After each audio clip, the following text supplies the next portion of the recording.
everybody. Welcome back to Crime Weekly. I'm Stephanie Harlow. And I'm Derek Levasseur. And today we're diving into part 2 of the Titan submersible disaster, the whole OceanGate and Stockton Rush fiasco. And I will say I'm very excited to really launch into this episode today because I put a lot of work into it. I did a lot of research. I learned a lot. I feel like I'm a submersible expert right now. If any other companies... I got so many invites to go diving. Yeah, I mean, if any other companies are interested in bringing somebody on as a contractor to give, advice on how submersibles should be built, I know it all now. That's why we're here in the first place. They brought people who thought they knew what they were doing. Oh, no, they brought people who knew. There were a couple there. They were like, we want to have people here that know what they're doing. And then when those people opened their mouths, they were like, shut up. We don't want to know your opinion. Yeah, exactly. Well, so yeah, we're gonna get into it. A very, very interesting episode.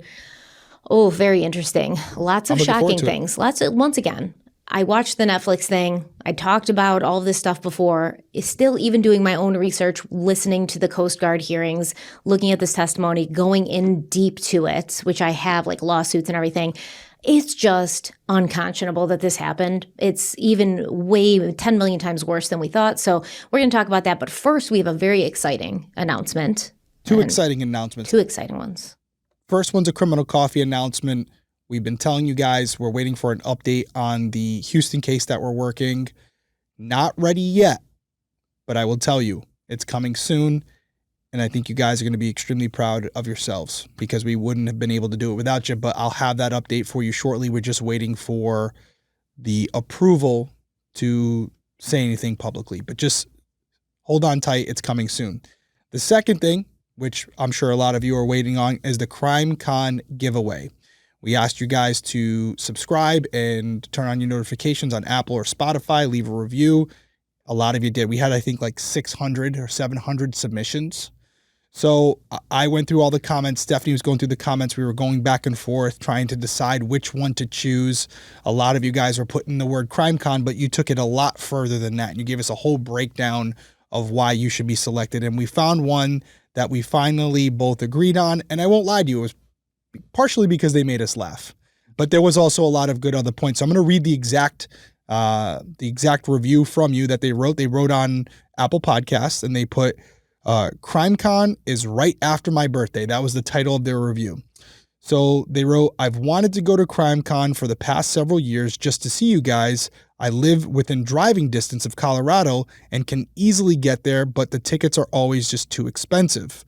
My birthday is September 3rd, which is, by the way, right around the time for CrimeCon. And my husband and I plan to go this year for my birthday and to celebrate our honeymoon because we got married last November and haven't gone on a honeymoon yet. So birthday and honeymoon. So she's really pulling on the heartstrings there. I love this podcast and the work you guys do. I've listened to every episode multiple times and I watch on YouTube on Sunday after listening on Friday. Gotta love that. We don't know if it's true or not, but at least she's saying it, right? And would love the opportunity to meet you guys in Denver. Then, like you can do on the reviews, after you leave a review, you can write like edits. So you can go back and edit your review years later if you want to say we suck, that you can go and do that.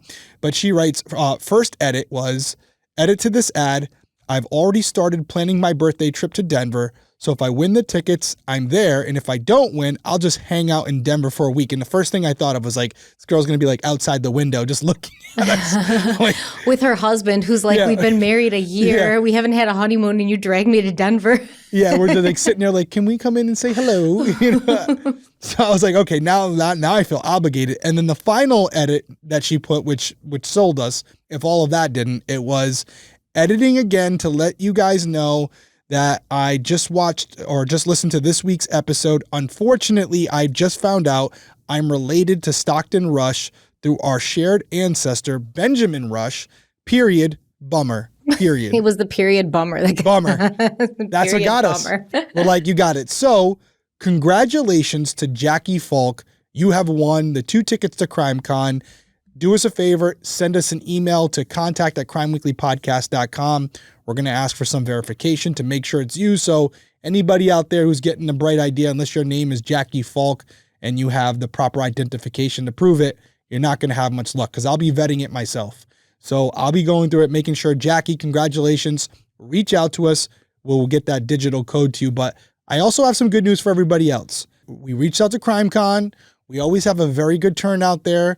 We twisted some arms, pulled some strings, and we got 2 more passes. So here's what I would say. Don't wait. Go over, leave your review now, turn on your notifications, subscribe to Apple Podcasts and Spotify. Hell, leave a review on both because that's going to double your odds.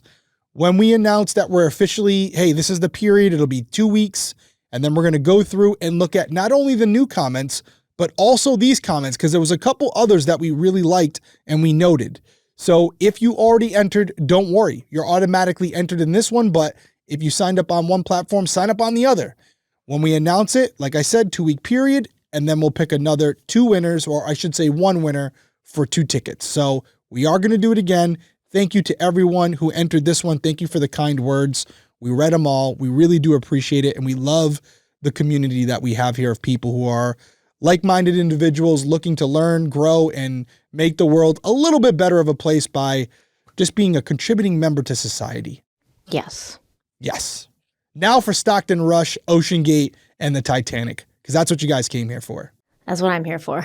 That's what you're here for, man. Well, you're going to be at CrimeCon, so you don't have to worry about it. Yeah, I don't have to worry about it. I will be there. I just booked the airline tickets, so.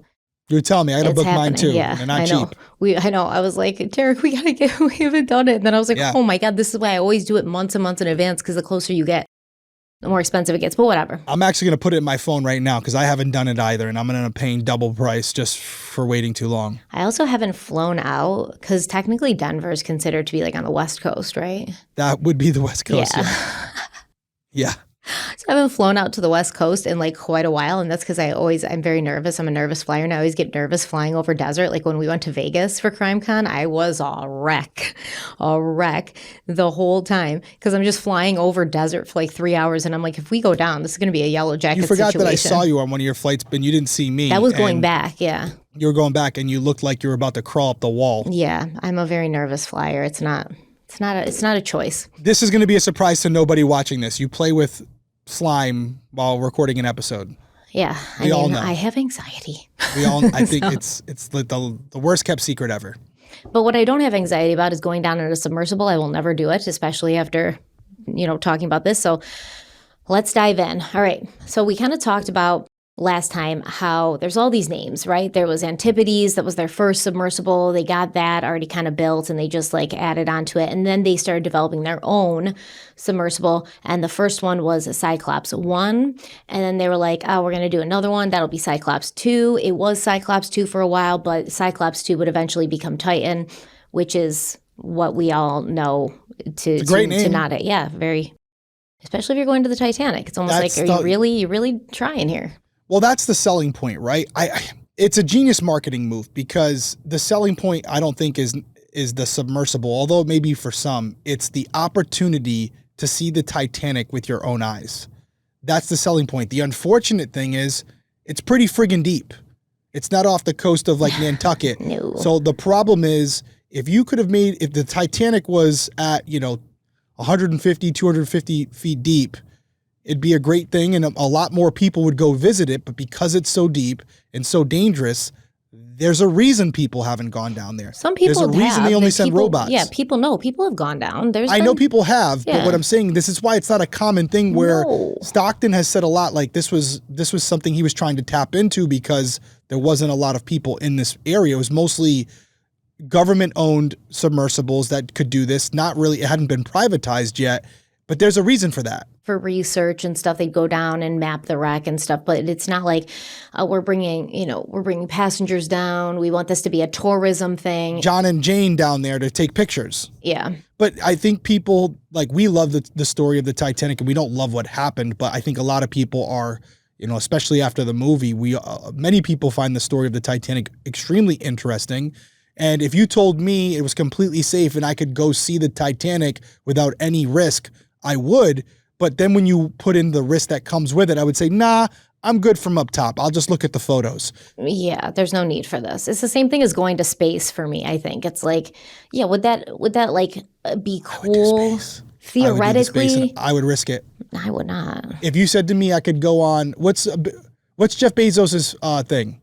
I don't freaking know. Blue Origin. You told me I can get a ticket on that, I'm going. Jeff Bezos and Blue Origin and all of this weird space tourism thing, they can go somewhere. It's so pointless. It's so dumb. There's people starving here. Like, enough. I can tell you what I wouldn't do. I wouldn't be one of the pioneers of it, though. There'd be a lot of people that would go before me. They have all this talk about like, oh, we're going to like settle colonies on different planets because the Earth is dying. And it's like, okay, or we could put all our resources into fixing the fact that the Earth is dying, try to fix that. And I don't want to be around, okay, when we have to be spacemen. I don't want to live that way. No, but your kids or your kids' kids or their kids' kids, maybe. You just don't care. You're just like, yeah, whatever. I didn't know. I'm all set. This is not what humans were meant for. Okay, so we were created on Earth and evolved on Earth because this is the environment that is ideal for us. So going to the ocean and going in space, y'all are tempting fate. It's dumb. You're a human. Act like a human. Stay on Earth and try to like funnel your resources and your energy into making this place the best you can. You know, nobody here is Captain Picard. Okay, Captain Picard.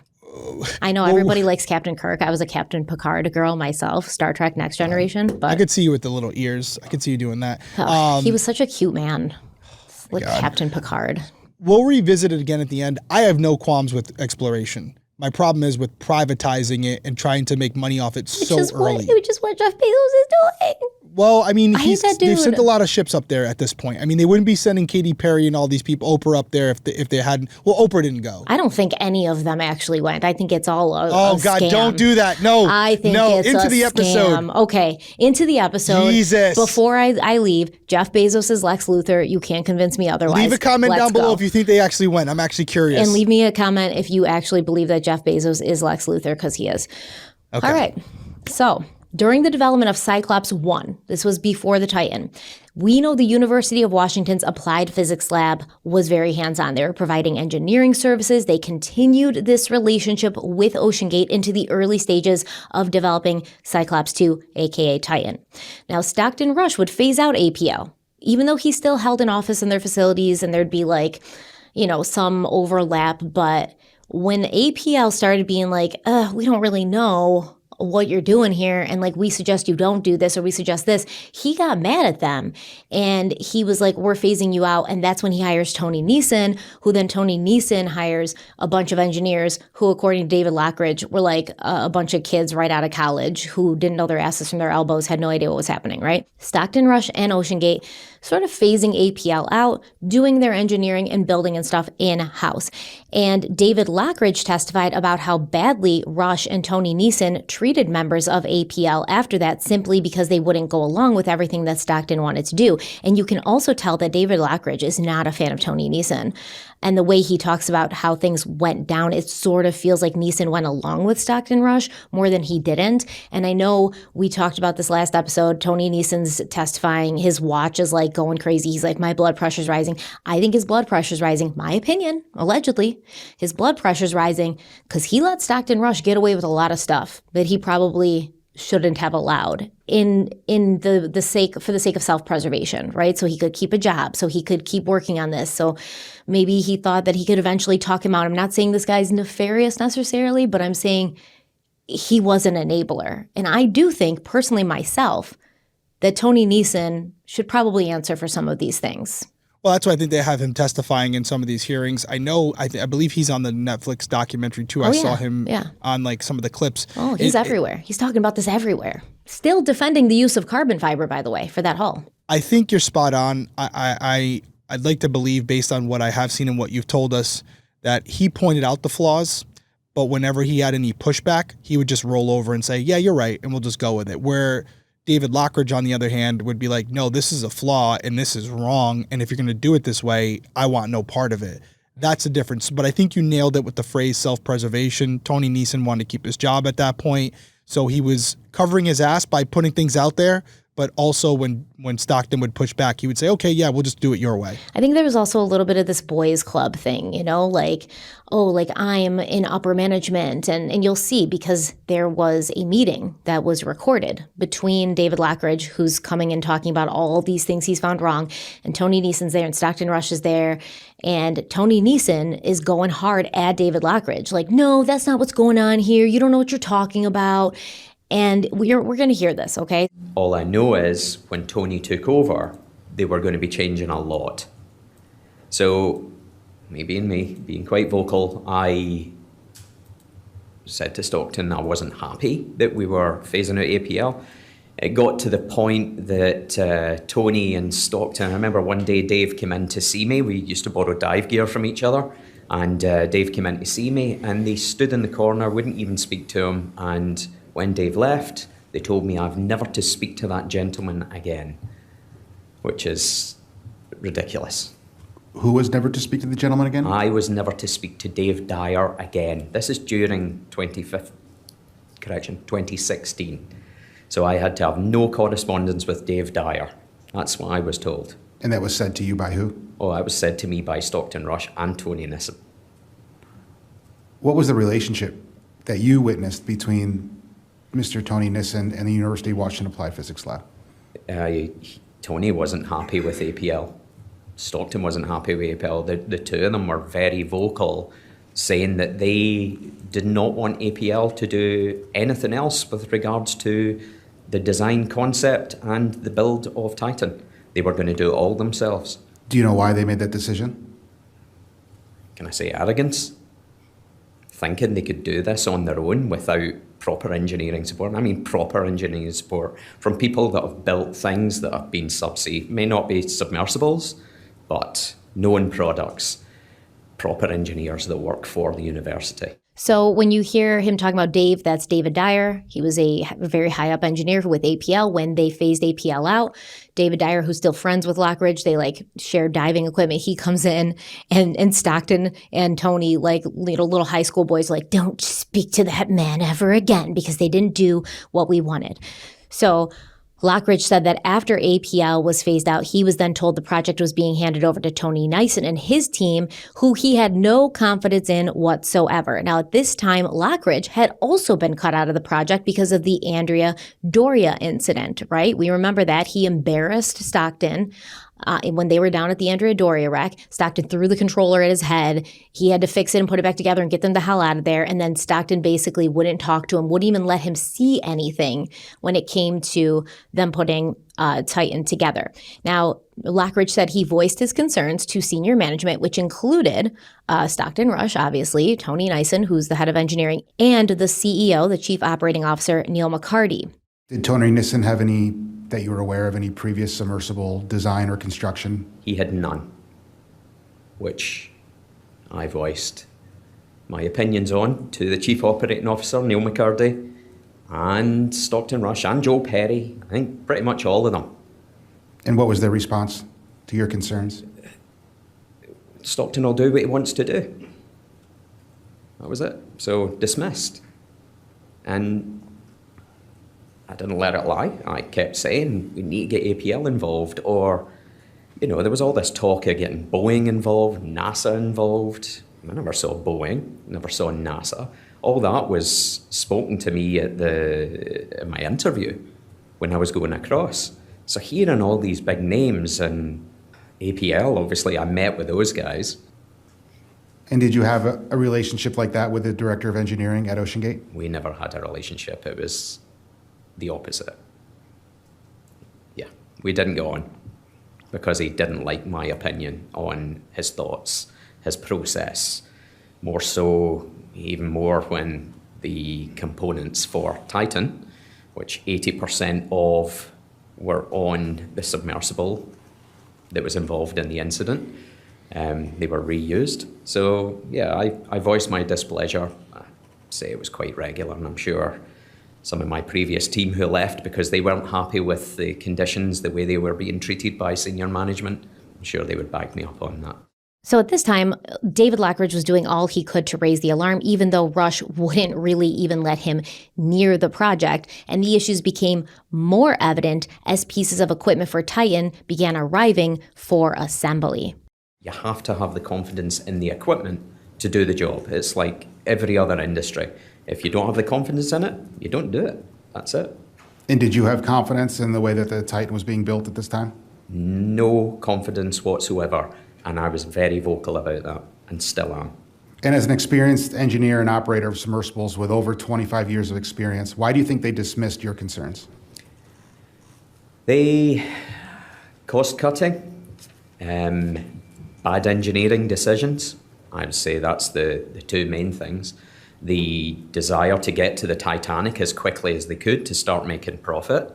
I knew nothing about the financials side of things, but yeah, there was a big push to get this done, and a lot of steps along the way were missed. And it was pretty evident, not just to myself, to Mr. Tim Catterson, to Chris Imes, who are both very experienced submersible pilots with years and years of experience. And we all voiced concerns about what was happening in terms of the engineering of Titan, and even more so when the components started arriving at the facility in Everett during 2017.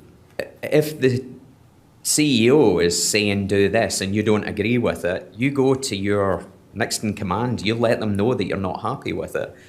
Anytime I would give my displeasure in what was happening, or disapproval, I'd say that's probably the best word, I was dismissed. So everybody knew. From the engineering team, I mean, I spoke to every single one of them, all the children that were coming in straight out of university. Some hadn't even been to university yet, that Tony Nissen had employed. Stockton had no experience building submersible. None of them did. None of them were experienced submersible operators. I know the company had been on the go since 2009. There was no experience across the board within that organisation. That initially was the entire appeal for me going across and transforming things and making something good out of what at the time was nothing. It was nothing. It was all smoke and mirrors, all the social media that you see about all these past expeditions. They always had issues with their expeditions. I didn't know this at the time until I went across, speaking to contractors that had been on the previous jobs. So in the fall of 2017, the first Titan hull was being put together. The winding of the titanium was complete, the parts were starting to come in, and David Lockridge was not involved in any of this. He said his office overlooked the loading dock, and so when he would see things come in, he would go down there. He wasn't invited to, but he would go down there, and he'd inspect and look at all the components on the shop floor before they went onto the engineering department. And Lockridge said, quote, "There wasn't anything, and I mean anything on that build that gave me any confidence in them producing an efficient product. Nothing," end quote. And again, as he always did, Lockridge told everyone his feelings. Everyone, every director within the organization, even Stockton Rush's wife. Suddenly, in January of 2018, when Titan was completed and after Lockridge and many others had raised concerns about evident flaws during the build process, Stockton Rush asked Lockridge to carry out he asked him to carry out an inspection of the vehicle. And it's often called a quality inspection, but that's not what happened. Stockton Rush told David Lockridge, yeah, inspect it. I think it was busy work. Lockridge ended up doing a full quality inspection and putting together a report.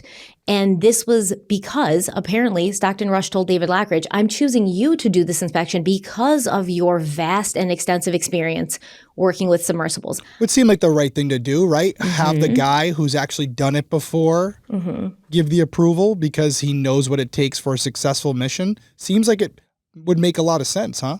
It would, but once again, I don't think that Stockton Rush ever expected or wanted Lockridge to do anything with it. I think it was just because Lockridge kept complaining and he was the squeaky wheel and he's in everyone's ears. And Stockton Rush is like, all right, let me give him some busy work. Let me keep him busy. Get him out of here. Let him think he's doing something. Just the fact that they were using parts from the previous Titan is just insane to me. Like, you've had issues with that one. At minimum, you shouldn't be reusing the parts anyways, but it all came down to dollars and cents. Exactly. And this would have been done, this would have been requested of Lockridge to be done before the submersible was handed over from engineering to the operations team. So after being asked to do this, Lockridge spent the next several days working on his report that he wasn't asked to create. He was just asked to do an inspection, and he was requesting paperwork from the engineering team, which, remember, was led by Tony Nissen, and this paperwork would have concerned a lot of stuff, but specifically the viewport design and pressure test results of the Titan viewpoint, along with other key information. And Lockridge claims he was met with hostility and denied access to the necessary documentation that should have been readily available as part of his inspection process. Now, what we're about to play for you is a portion of an audio recording taken the day after David Lockridge submitted his final report. And you're going to hear the head of engineering, Tony Nissen, arguing with Lockridge, along with Stockton Rush arguing with Lockridge, basically trying to make him feel stupid. And like, we don't bother explaining this stuff to you because you're just not smart enough to understand. You're a pilot. You're not an engineer. Shut up. Even though, keep in mind, Stockton Rush was not an engineer of submersibles either. I am just trying to do my job.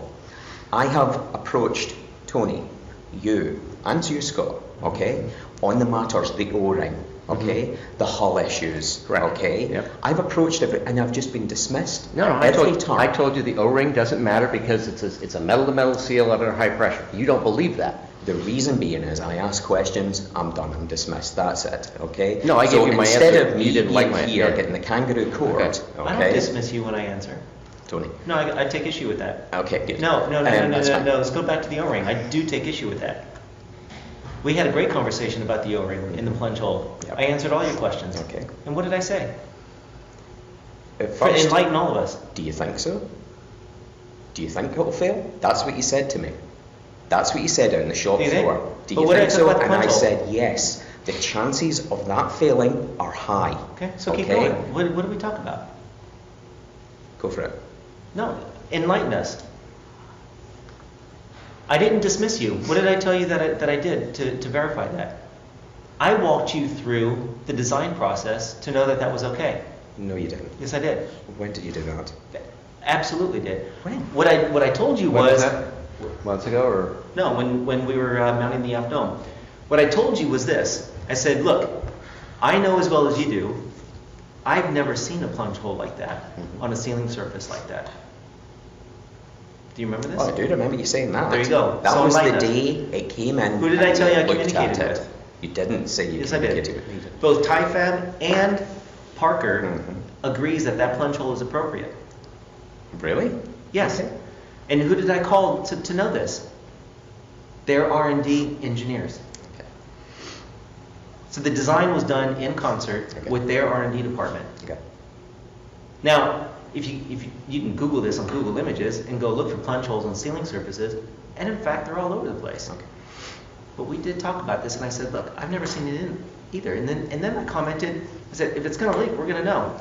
Okay, so that's who you hear mainly. There's Stockton Rush a little bit at the beginning where he's like, well, you just didn't like my answers. I didn't dismiss you. Yeah. I answered you. You just didn't like them. And then you got Tony Neeson coming in. He's like, I'm offended that you would say this. And and David Lockridge. So for context, David Lockridge and Tony Neeson, they don't like each other. They've never liked each other.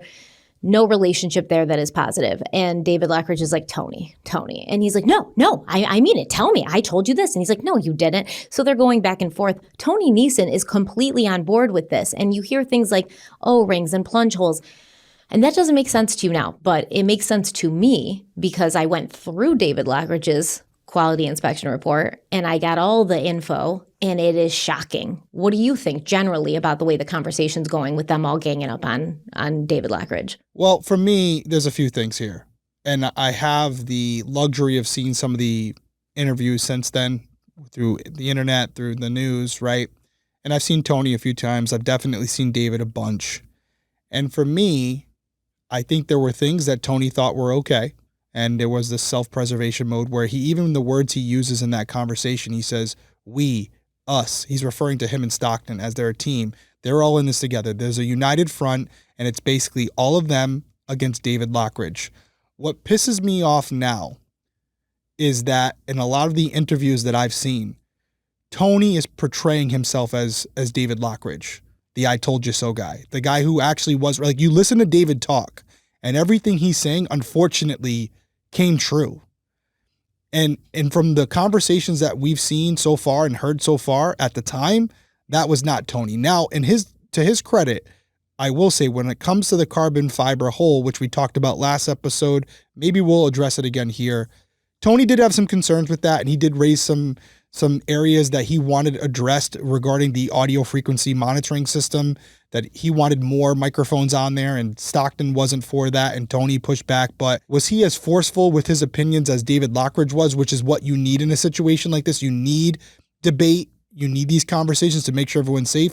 Tony was not that guy. And I do take issue, to use his phrase, with the fact that now when you look at these interviews he's done, he's very flippant in a way about it. Like, yep, I knew this was going to happen. Mm-hmm. This was preventable. Mm-hmm. I knew it all along. I was letting him, I addressed That's the this. stance he's taking, but that's I don't like clearly that. not what happened. Yeah. No. He wants to be David Lockridge. He's not. Yeah. David Lockridge was the guy who, against everyone else, and did the right thing. And I'm not saying that Tony's at the level of complacency of as Stockton Rush. Yeah. But he was kind of like you had described him earlier, like a yes man. And so, yes, let's take that break and we'll continue because there is a lot more to cover.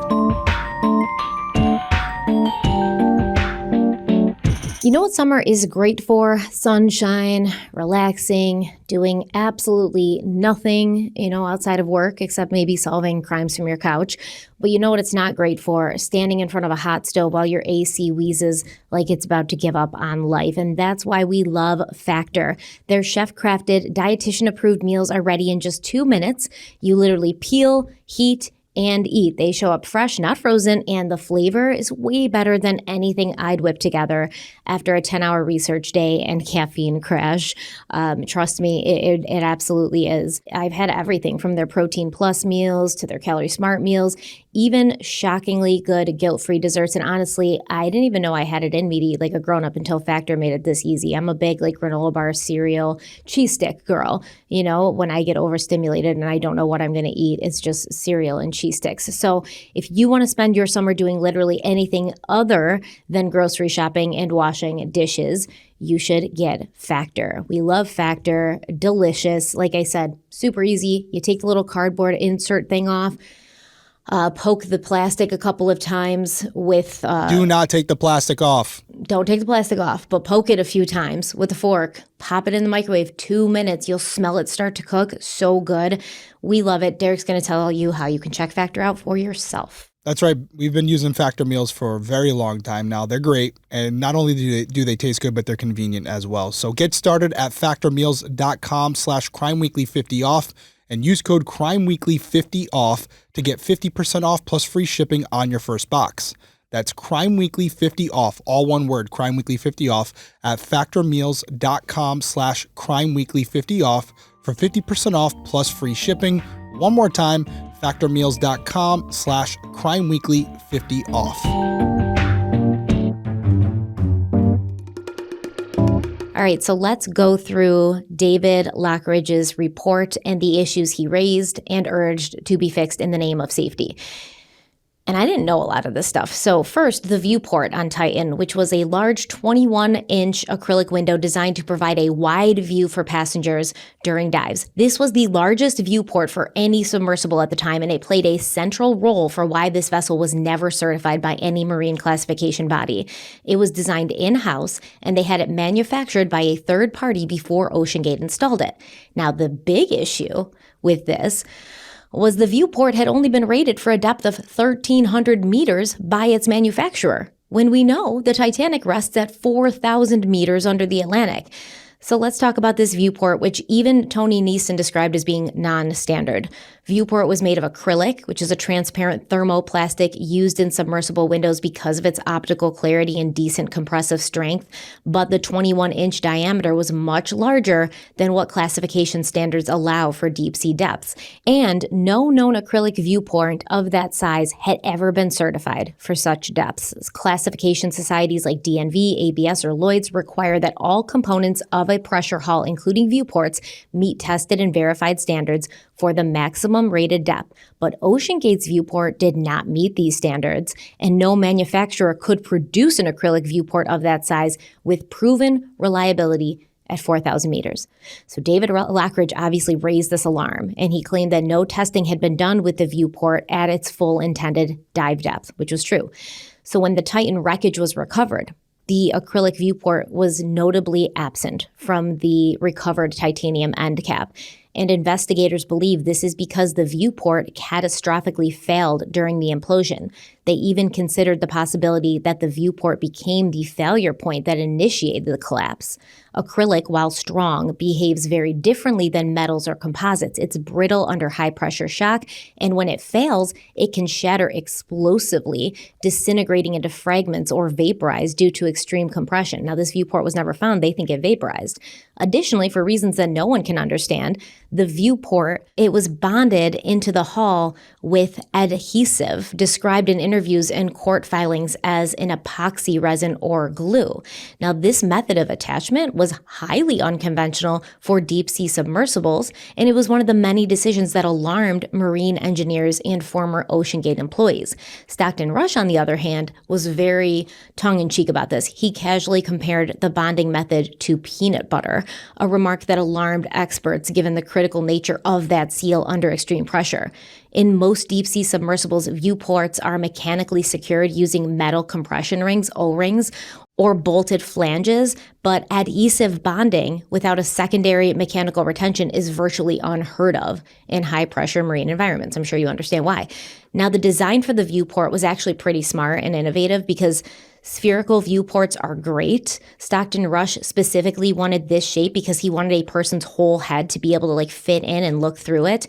But the disadvantage of a spherical viewport is something called demagnification, which means objects look further away. So this is William Conan, CEO of Hydrospace Group, who worked with OceanGate on the design of this viewport. If you want larger diameters, you're best off to going to an arch. They call these spherical sector windows.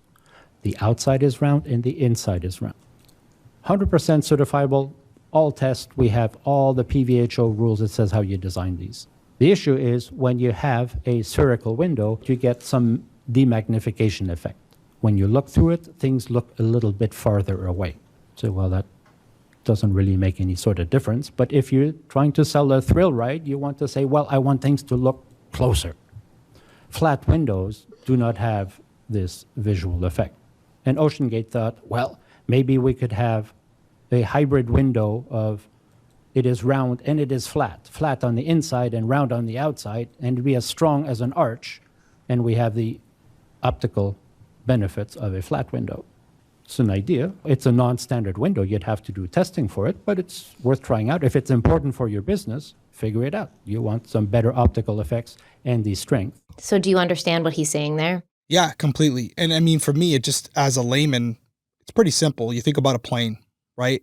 The weakest point of that pressurized hull is those windows. That's why, unfortunately, on a plane, we don't have these big windows that you can look out. They're smaller.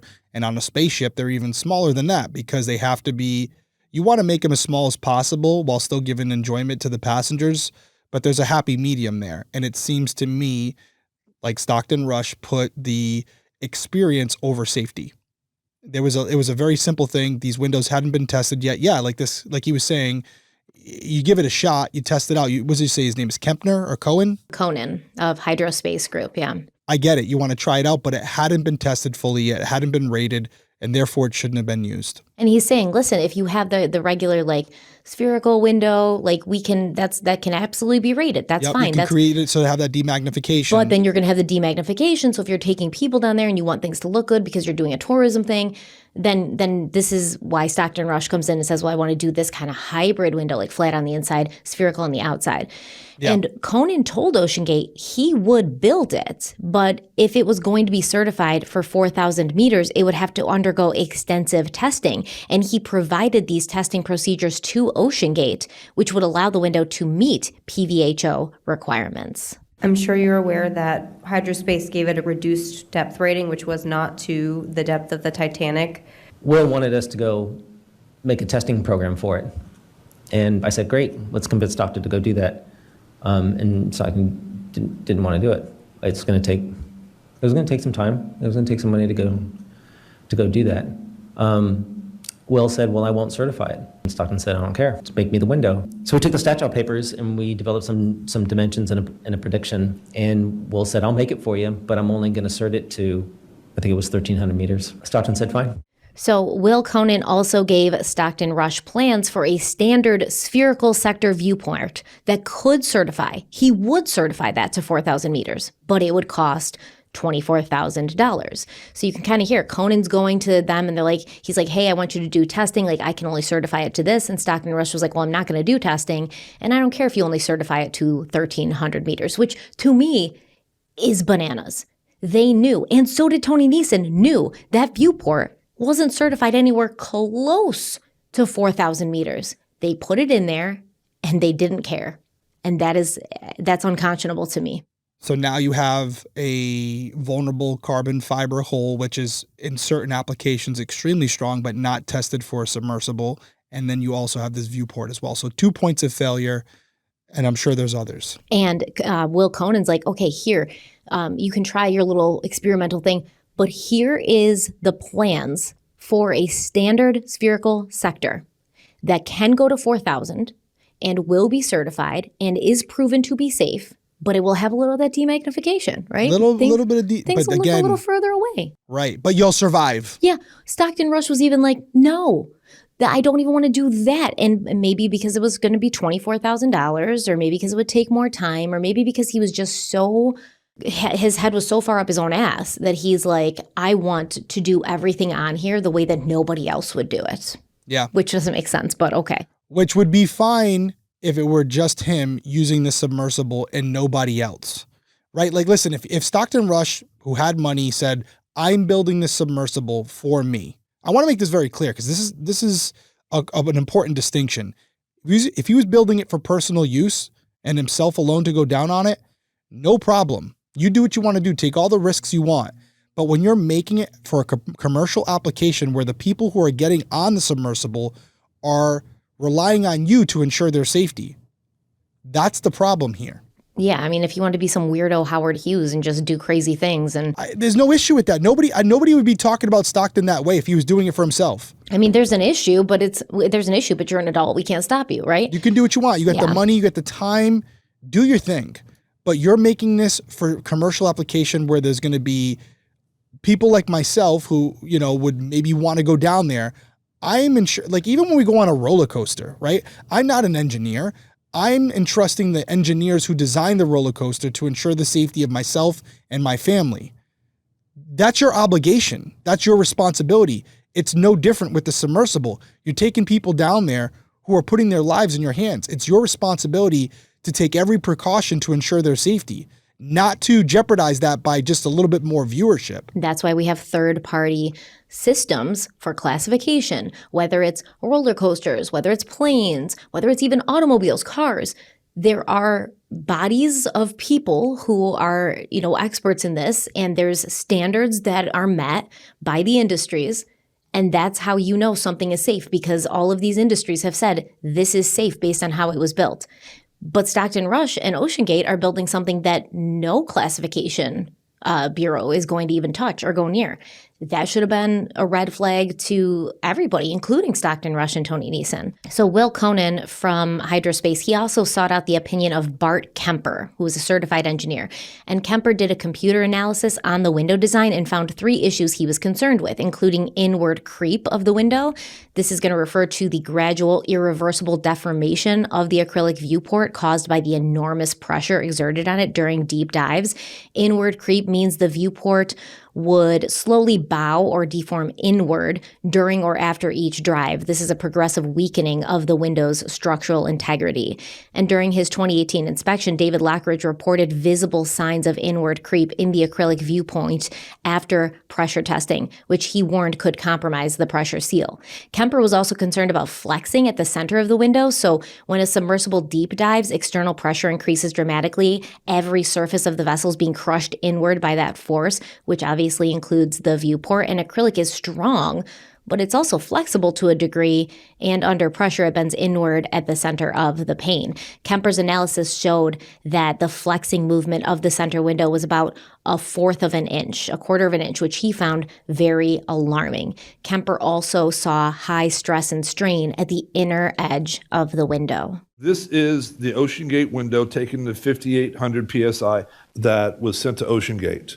And I clearly showed the strains are well above, at this point, 8%. I say 6 here, but the top of the line is 8%. That type of profile is more localized strain. Strain is a fancy way of saying stretching. It's locally deforming. This does not look like code. This is consistent with something on the path to failure, where a crack would initiate at that point and then dive in a little bit.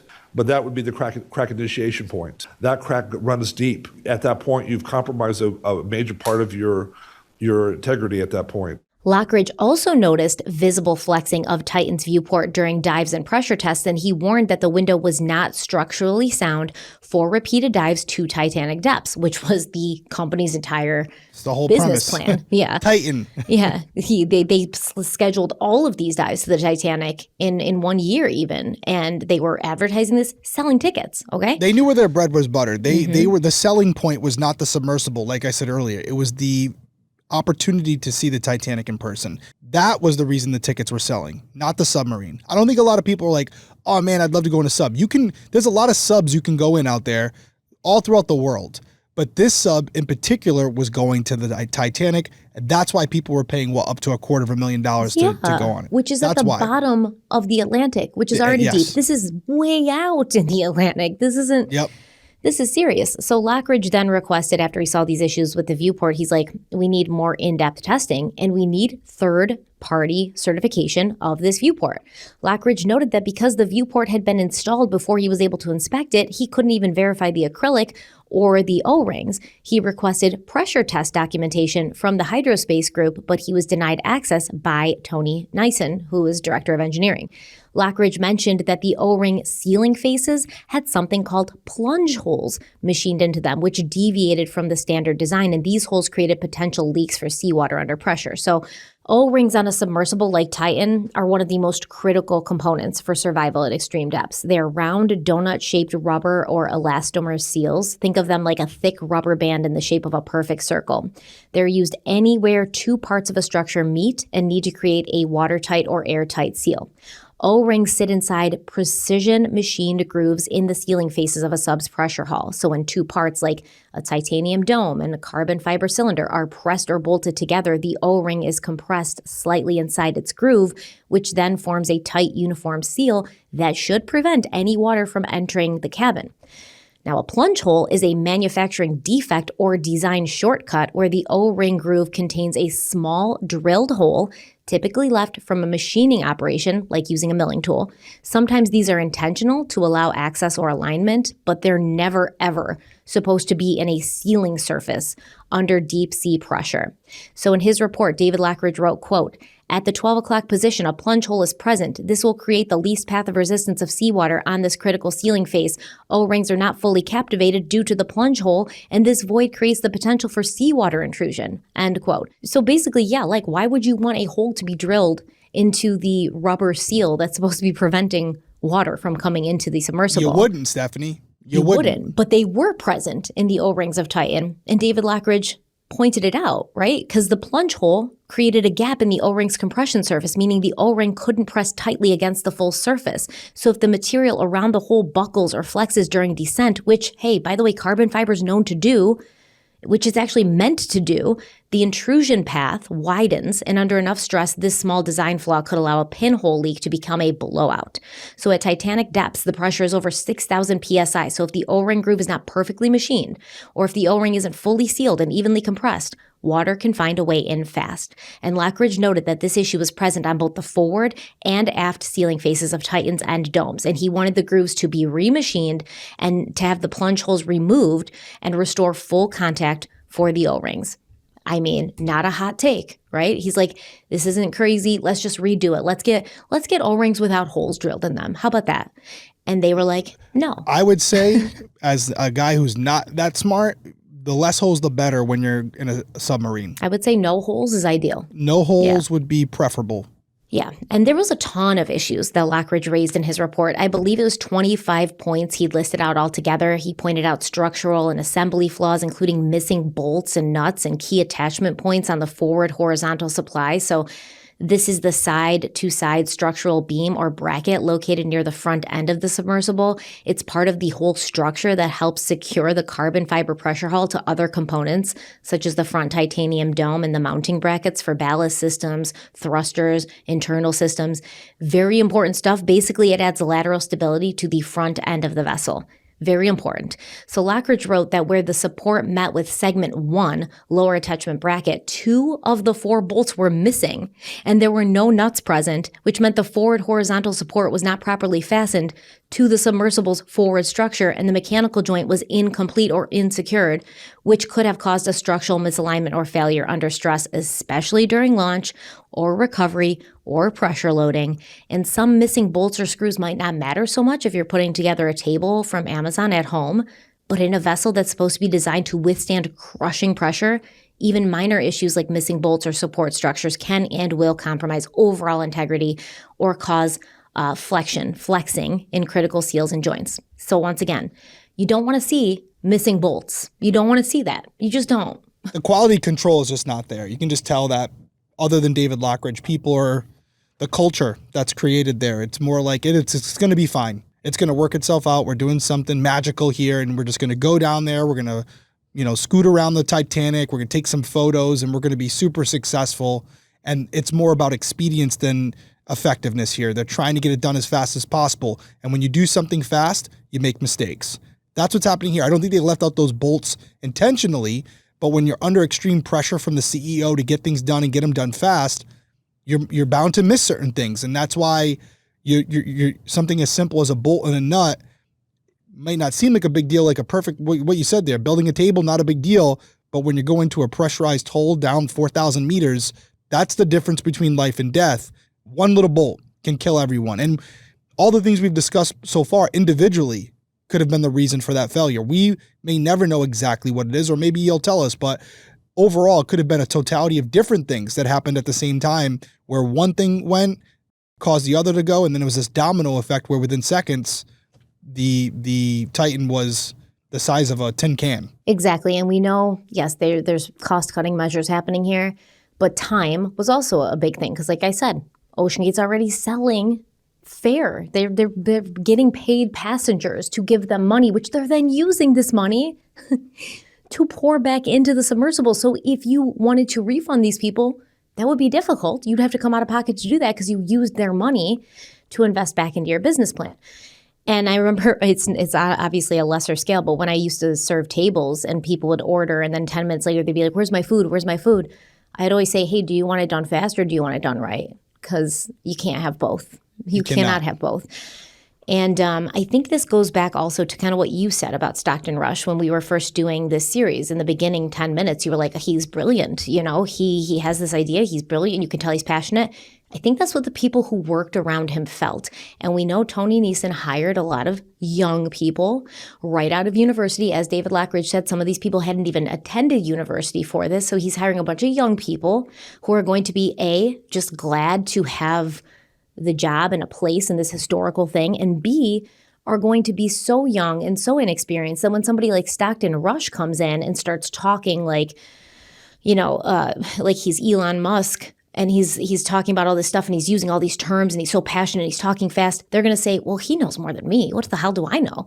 This doesn't seem right to me, but he's older. He's gone to all of these colleges. He built his own planes. He has all this education and experience. What do I know? I'm going to follow his lead, which is why I think Tony Neeson and Stockton Rush decided that hiring all these young, very inexperienced people to be on the engineering team, that's why they did that, so that they wouldn't have pushback. I think it was a combination of things. And I mean, not being in there, I don't know exactly, but obviously when you get someone who's fresh out of college, they're going to be cheaper than the person who's got 20 years of experience, right? That knowledge and experience comes with a higher dollar amount. And so Stockton was able to get someone who on paper was certified and capable of doing this type of work.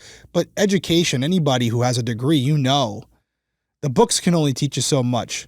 It's about experience. I would take experience over education any day of the week.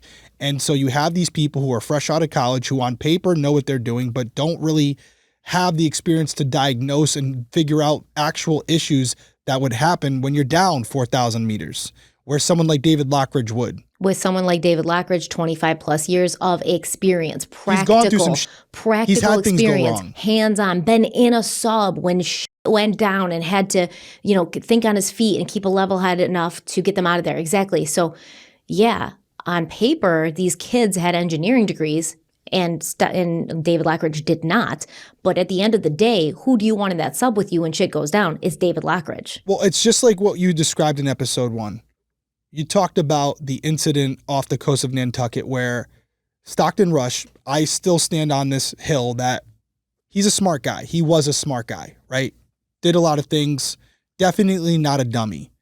But when you describe that incident where David Lockridge basically forced his way down onto that sub with them, when they were in the mud, when shit hit the fan, Stockton Rush panicked and didn't know what to do. He was a deer in the headlights because he hadn't been in that situation before, where David Lockridge, who's sitting right next to him, is under the same pressure, under the same threat, stayed cool, calm, and collected and got him out of there. Now, if he hadn't been on that ship or on that submarine, that might have been the end of it. But because he had been there before, the groans and the pains and the aches of that little sub and what he was seeing and hearing, he'd been there before.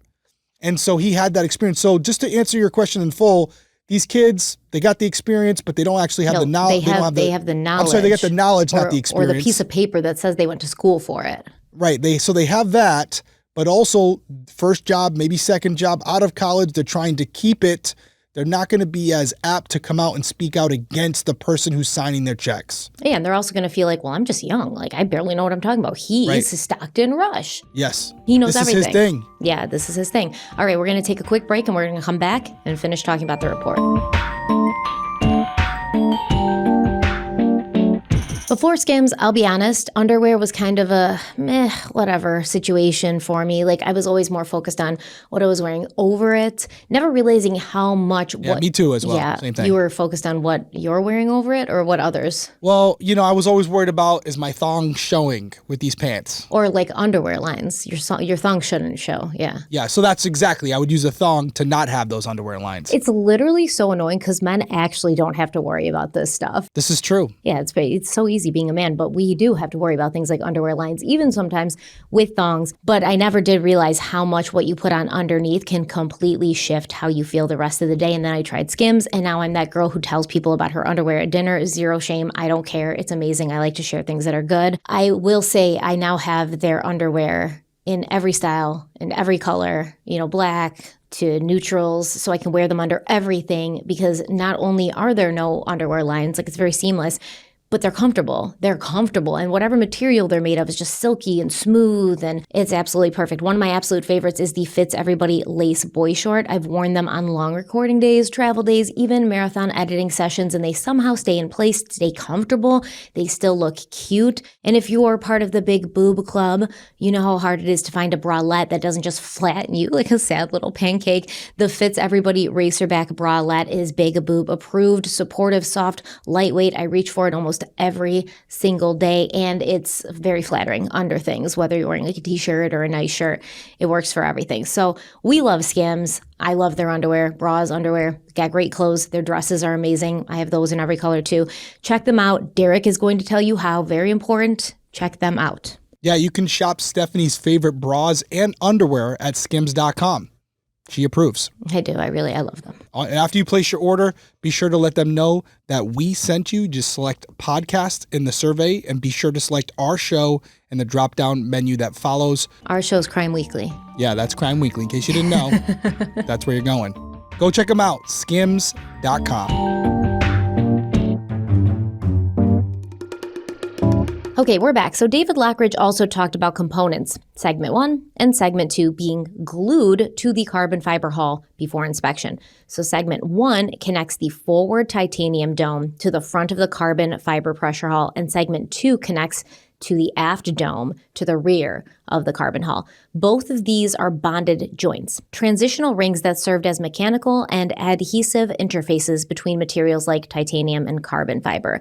So in deep sea submersibles, these bond lines are where extreme compressive forces and material stress differentials converge.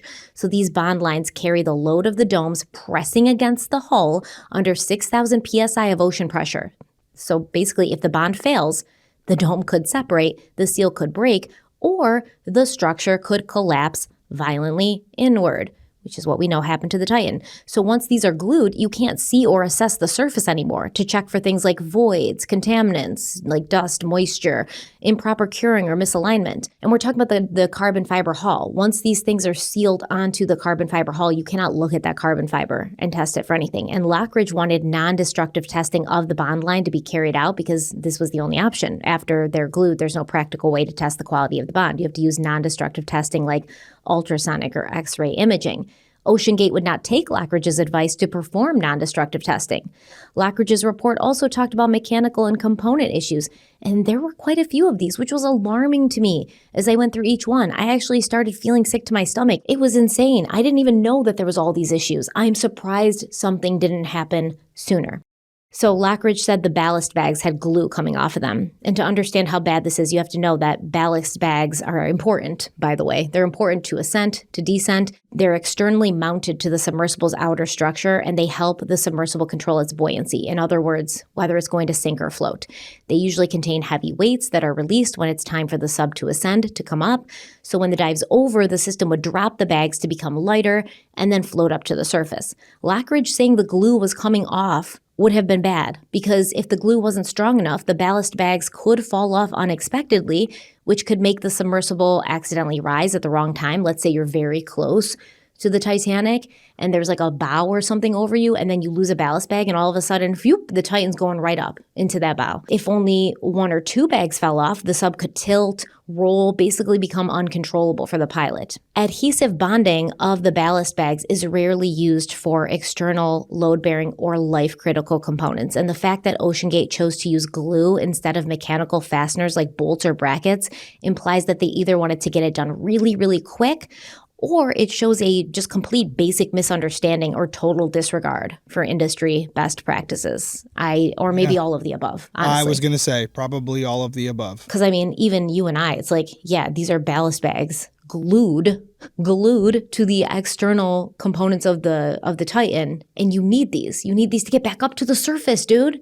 You need them. You need them to control how fast you go down. It's just crazy. Yeah. Have you ever dove before? No. I don't know if I asked you that already. No. It's kind of similar with when you're diving, you wear like a vest, and in the vest you throw all these weights in there, right?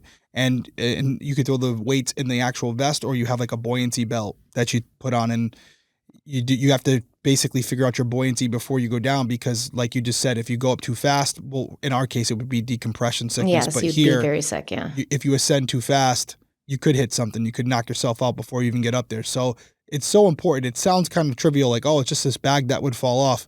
But this could be the difference between you getting to the surface or not. And so having that right and making sure that they're going to work when needed is extremely important when it comes to diving. I've never been in a submarine, but I can tell you the buoyancy and having them and being able to control your ascent and descent, like I'm talking by inches, is very important. Exactly. And when we have a pilot like Stockton Rush, who we talk about the Andrea Doria, David Lockridge is like, the plan was to go and like look at it from afar.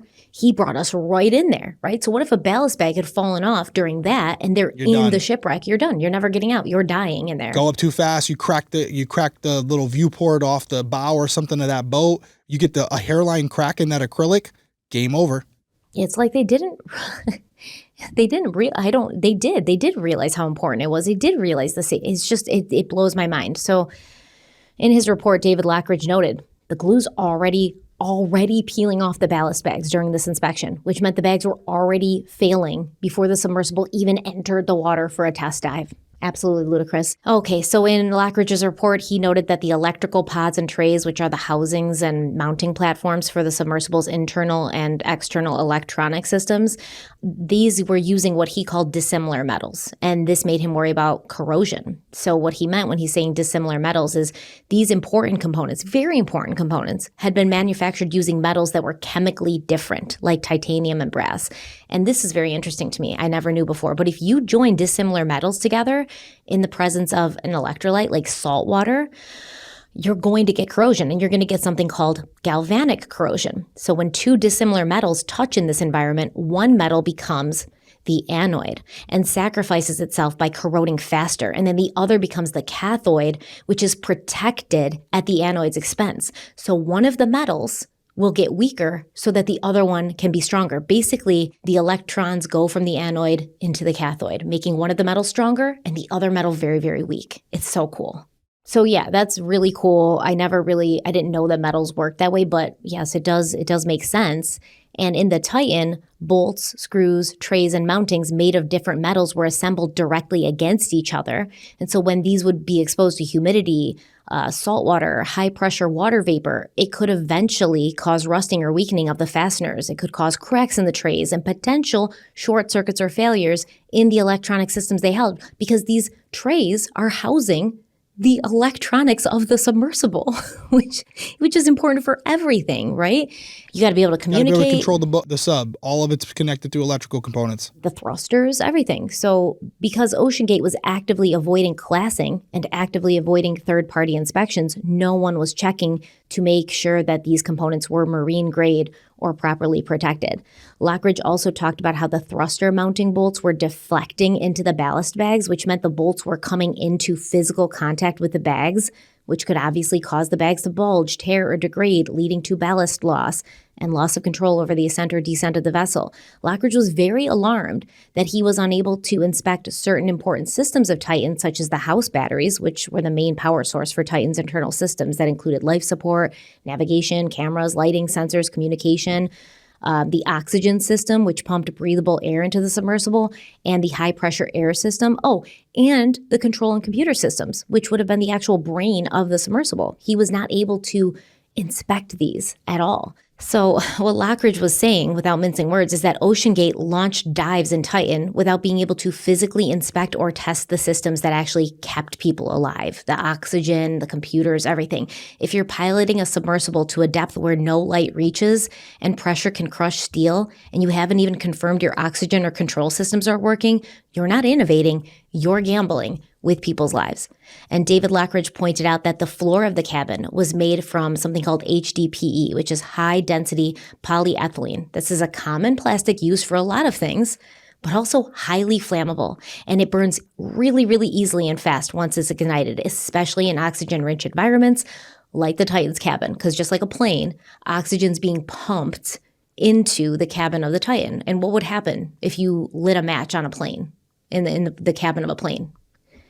It would be very bad because of all the oxygen that's in there. Want a little side note, little fun factoid? You know how I just had my hernia surgery? Mm-hmm.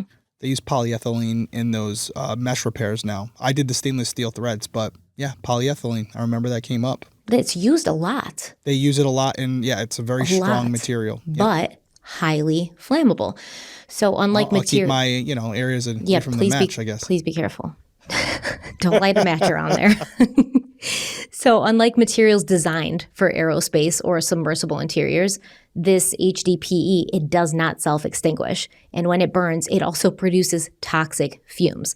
So if a fire did start, there's no emergency hatch for quick evacuation. Even if you weren't at the bottom of the Atlantic Ocean, Titan was made so that it had to be unbolted from the outside. There's 17 bolts. So the people on the outside who are on the support ship have to unbolt you.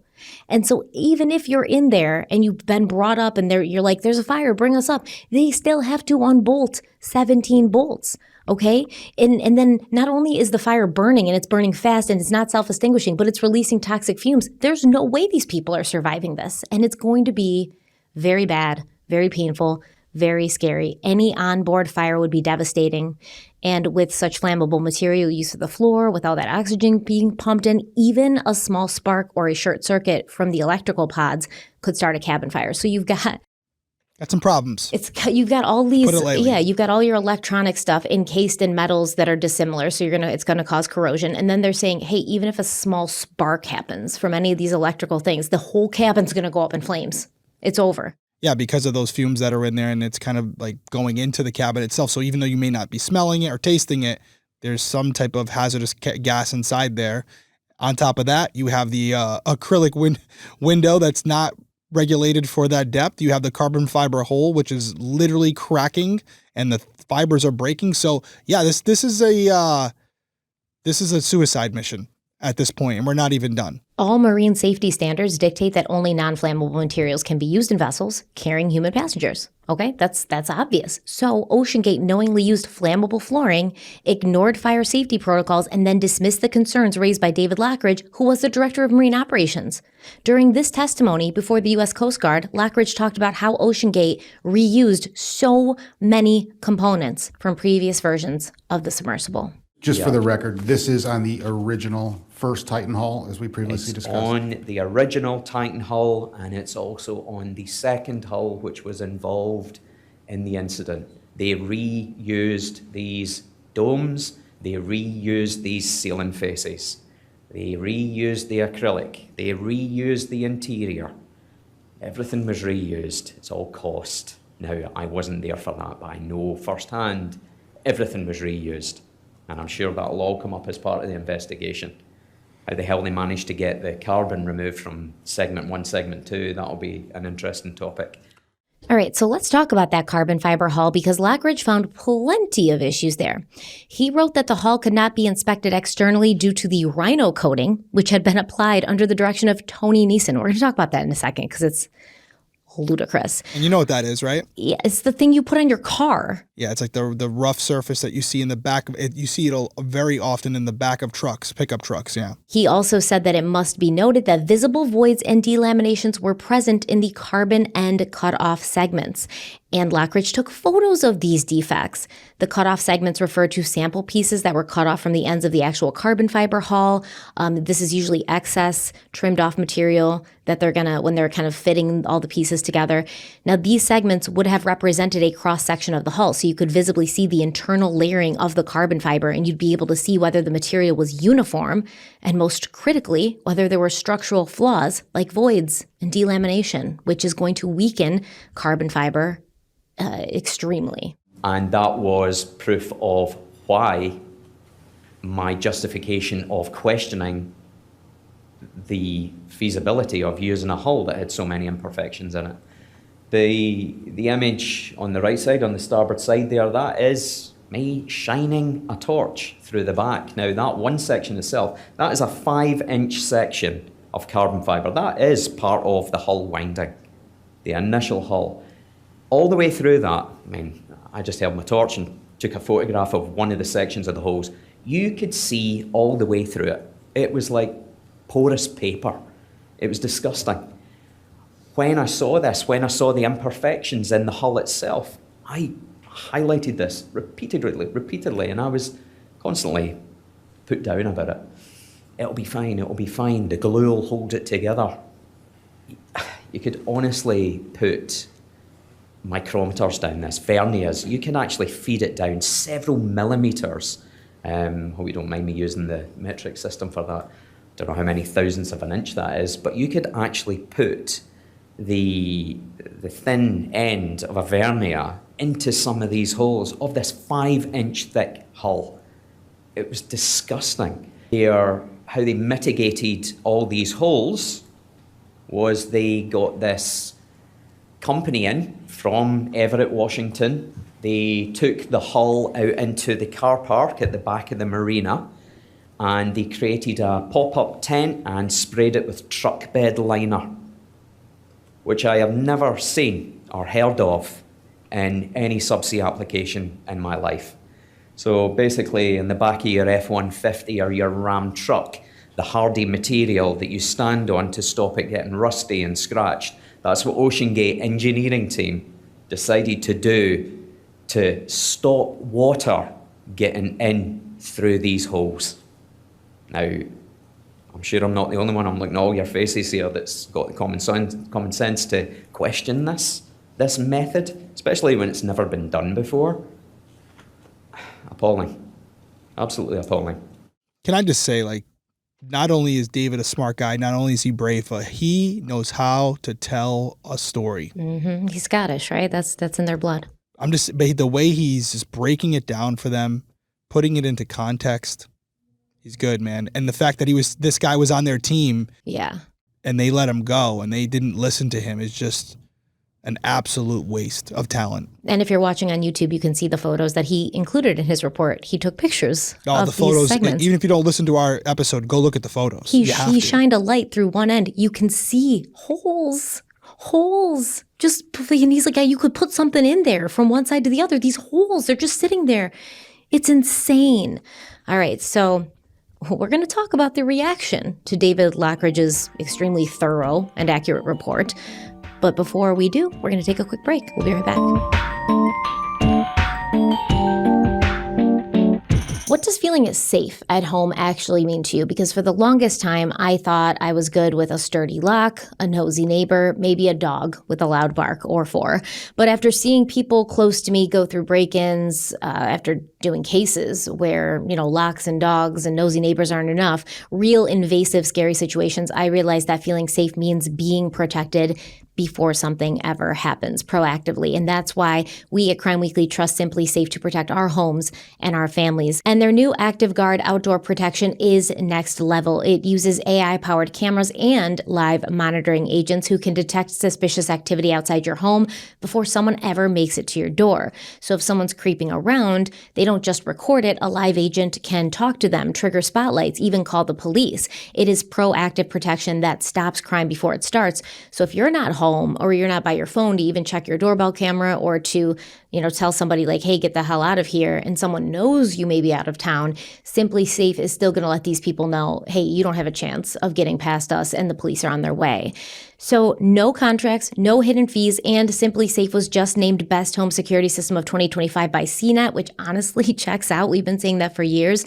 They've got over 4 million customers, and their monitoring plans start at just about $1 a day. Plus, there is a 60-day money-back guarantee. You can try it risk-free. Really, what they're doing is giving you 60 days to see how great it is and how seamlessly it's going to fit into your life. So we do love Simply Safe, and we think everybody should be using Simply Safe to protect themselves. And Derek's going to tell you how you can check them out for yourself and get a great deal right now. That's right. We always talk about victim of opportunity, and these people who are going to carry out these crimes, they're looking for the houses that are the most vulnerable. And so you want to make sure you protect you and your family, and you want a system that's reliable. Simply Safe provides that. So visit simplysafe.com/crimeweekly to claim 50% off your new system with a professional monitoring plan and get your first month free. That's simplysafe.com/crimeweekly. There's no safe like Simply Safe. All right, so David Lockridge put together this very thorough and accurate report. He sent it out to everyone on January 18th, 2018. The very next day, he was called into a meeting with Stockton Rush, Tony Neeson, the operation director, Scott Griffith, and human resources director, Bonnie Carl. And this meeting, supposedly to discuss Lockridge's safety concerns, it got pretty heated as it turned into the ultimate battle of ego. We already heard some of this in the earlier clip, but right from the start, Rush asked Lockridge, what brought this all on? How long have you had these concerns? And Lockridge said, I've had these concerns since the second dome came in, and we got these end segments from the carbon fiber hull. And Lockridge had wanted to know if they were still getting them scanned to check for defects, right? Because Stockton Rush had told him, hey, we'll get these scanned. And Rush replied back that they looked into that, and it turned out they couldn't do it. They couldn't get it scanned. And then he says to Lockridge, so keep going, as in, yeah, we already decided we aren't going to do that. So what's the next item on your list? Then Lockridge asked Stockton if he could quote him on what his actual response had been. And Lockridge, quoting Stockton Rush, said, quote, I'm not going to waste the money getting Boeing to inspect this piece of shit. End quote. And Stockton Rush was like, well, I wouldn't have said that without saying we have acoustic monitoring, which will tell me way before it fails. And yeah, I don't think I said piece of shit, but either way, Boeing can't scan it, so it doesn't really matter. Lockridge kept pushing. He said, okay, so are we just not going to make any efforts to get it scanned? We're just not doing that? And Rush replied that the data they would get from a scan wouldn't be meaningful. And Lockridge said, really? And Stockton Rush said, quote, yeah, I mean, unless it was a gross delamination. So it has a gross delamination and it is a piece of shit. We might see that in a scan. We will also see that with the acoustic monitoring. We've done enough testing with the acoustic monitoring that we know we will see that. You want to see a bad hole? That sample we have, that 1/3 scale, clearly had delamination a quarter of the way through. It went to 6,500 PSI before it failed. And we knew at 4,500 PSI that it was going to fail. No one from Boeing, any of the experts I've talked to, has questioned that acoustic monitoring will not detect problems in your hull before they happen, okay? End quote. So what he's saying is, he's like, do you want to see what a real piece of shit is? That 1/4 model we had, that had huge delamination going a quarter of the inch of the way through. And it failed. It did not fail until 6,500 PSI. But because of the acoustic monitoring system, we knew it was going to fail at 4,500 PSI. So there you go. If something's going to happen, we're going to know. Even if it's a piece of shit, it's going to get to 6,500, right? And what's the PSI at the Titanic? They said 6,000 PSI? Yeah. So 6,000 PSI. But here's my question, and we may not have the answer here, but just if I were in that room as just someone who doesn't know much about this stuff, I would say to Stockton, okay, you have this audio monitoring system and where you're going to start to hear the cracking and the tearing of the carbon fiber. It's going to happen somewhere, let's hope, between 6,000 and 6,500 PSI. Great. Well, here's my question, Stockton. Let's say we're down there and this monitoring system that you've implemented, that you've created, starts to indicate the carbon fiber hull is failing. It's starting to snap. We're 4,000 meters down. We have to ascend at a certain speed. So if it starts to snap at that depth, even though you have the remote monitoring software, even if it detects it and tells you, hey, this is happening, there's nothing we can do to rectify it at that depth. And we still have to go all the way back up. And before we get there, there could be a complete failure. So wouldn't you want to prevent it so that with that remote monitoring software, if you get down that deep, you're not going to have any cracking or any snapping because you've taken the precautions and you've put in the time to make sure that the hull was intact. You know what I mean? Like, I don't understand his thought process, and maybe I'm just not smart enough to understand it. The remote monitoring software through the audio microphones that they have on there, it's great, but it almost seems like, and I don't want to sound disrespectful here, but it's basically just like an alarm to let you know that if you're at that depth when you start to hear it, you're about to die. Maybe I'm interpreting it wrong. No, I mean, it could be that. That's the problem with carbon fiber, which Stockton Rush acted like he was an expert on, right? But he wasn't. That's the problem with carbon fiber. You just don't know. It could hold up. It could not hold up, right? So if you've got voids or delaminations, which is the carbon fiber layers starting to come apart, okay, so let's say you go down and you hear cracking, so you're like, let's go back up.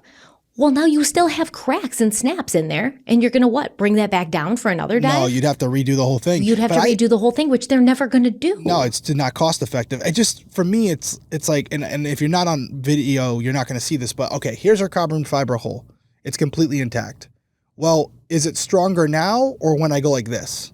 No. So even if they crack but hold, the more of those fibers that snap, the weaker the hull is. So if you start to hear even a couple, you're more likely to have that catastrophic failure at any point. It's not like, oh, a couple cracks and snaps are okay because it's still intact. No, every fiber that's holding that hull together after it snaps, it makes it just a micromillimeter less credible to hold up. So that's my concern. Like, if you're hearing any cracking, it shouldn't go down. Yes. Every time you're hearing cracking, snapping, the structure is getting weaker. It may not fail then, but it will eventually. If you continue taking the same vessel down for deep dives and you hear crack, crack, crack, crack, and then you take it down again and you hear crack, crack, crack, crack, it's just getting weaker. It's just more of the carbon fiber pulling apart or failing. So I just don't understand what this brilliant man thought was going to happen here. Yeah, I mean, I know we're spending a lot of time on it, but if I had to guess, just, we're almost 2/3 through the episode now. If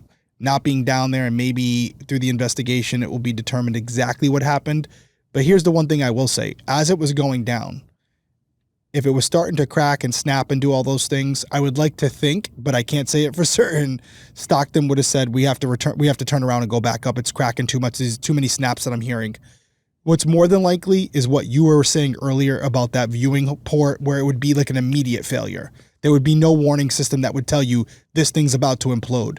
That's what I lean towards happening here. Or you'd be so egotistical that you'd be like, I remember when we did the model dive and it didn't fail until 6,500 PSI, but because of our acoustic monitoring system, we knew at 4,500 that it was going to fail eventually, but it still got down there. It still got down there, but then it blew up. There before it blew up. So if I just go to 6,000, I should be fine, and then get back, like, this is the dumbest thing I've ever heard. It's almost like, knowing Stockton's background and all that, but like you said at the top of episode 1, hubris, right? Like it takes precedent in his mind over what his brain is telling him as far as this is not good. He's more on the ego side of things where he knows he's under a lot of financial pressure. He has these people who paid him a lot of money to go on this trip, and he has to deliver. And I also think there's a part of him, because he wants to be the Elon Musk of the ocean. He wants to get it done. He wants to not only do it, but he wants to be first. Okay, so we're going to play a little audio from this meeting, and you can hear Stockton just going through the acrobatics of trying to make a completely unsafe vessel seem safe to a guy, David Lockridge, who knows it's not. Does it not alarm you seeing what we see on all the, I mean, they're lying all over the place. We've got them in the Right, those are order scraps. table. Yeah, right. We've got them everywhere. And Yep. they're from the Right. 5-inch hull. Those Correct. are segments from that hull. The only part of that segment that matters is the segment that is the part that was cut. The rest of it is scrap, and it's meant to be crap. That's why you cut it off. It's like judging a GM plant by what's in the dumpster. Correct, but all that porosity, the voids, the D-lams, everything Yeah. in there, the glue runs, it doesn't concern you. Not at all, because Okay. carbon fiber is better in compression than tension, and that's what nobody understands. It's completely opposite of what everyone else says. Everyone says, oh, carbon fiber can't handle compression. They're full of shit, and I've proven them to be full of shit. If you want to see bad, you take a look at this third scale model that we tested. Yep. That was poorly done. It had a massive delamination. It had porosity. It had voids. Yep. And it still worked. No, okay, Tony will join us. I didn't know you were going to join us. So that unit was, he did not heat it sufficiently. It was undersized. It was designed for, if you scale up that third scale model, it scales up to a 4.2 inch, not a 5-inch hull. Okay. He didn't have thermocouples in it like we did with this one, so he could get the temperature. Okay. And as you scale up, the scale factor is in your favor because the fibers are smaller as a relationship to the diameter. So all three of those say that this will be better. And that one was, anyway, also that one was good enough. But what's amazing is how poor it was. So, it's a good news, bad news. The bad news is, what the hell is Spencer doing creating such a product?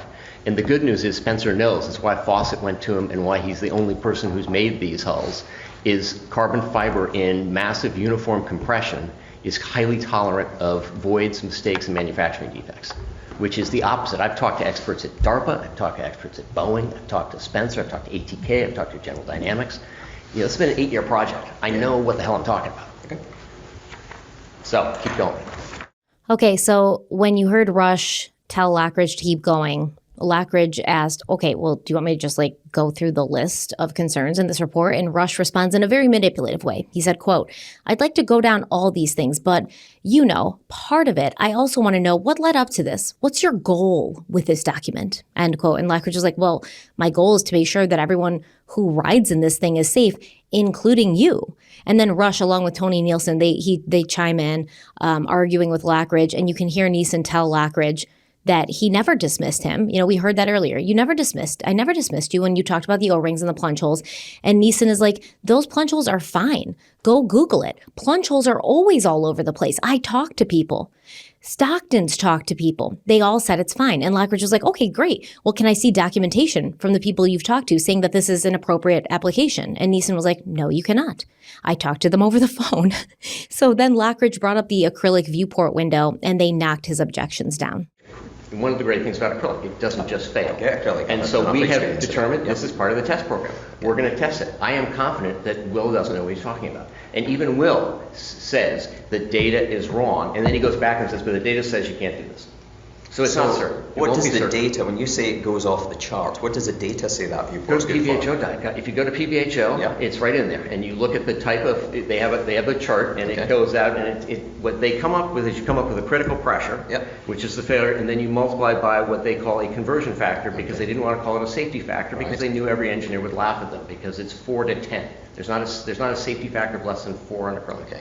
I mean, he's so egotistical. You could tell he wouldn't be an easy person to work with He's like, or work for. these stupid safety regulations. Like any engineer who's worth their weight would laugh at these safety regulations. It's just ludicrous. So I have to cut in here though, because they were all talking over each other at some point, and you can't really hear, but I have the transcript as well. I was reading along. So Tony Nielsen says the acrylic viewport window meets requirements, and Lockridge asked if they had documentation of this, and he was told, yes. Neeson said, yes, we do. Then Lockridge was like, well, can I see it? And Neeson was like, no. And then Stockton Rush goes into a monologue about how there has to be some trust in senior management. It's like, you don't need to see everything. You don't need to know everything. You just have to trust us. No, so one of the issues is there has to be some confidence in senior management who's spent their time doing this and engineering that is doing this It's not everybody's job. Everybody at Boeing doesn't get to sign off on the aerodynamics. Even the chief pilot doesn't get to sign off to say the wing's designed right. He doesn't even get to sign off to say the control system's right. He gets to find out, how is this done? How do I operate it? What are my limits? And what do you want me to do? Okay. I disagree with that comment, Stockton, and I disagree, Tony, that you're not going to present that documentation for me to look at. Okay. I would like to see it. Okay. And I requested it in email, you rejected it. I requested it in person yesterday, you rejected it. You flat out said, no, you're not getting it. You're just the pilot, okay? That's it. You don't need to know. Okay. Which I find design data. bizarre. Oh, it's not bizarre. Well, And- that comment was.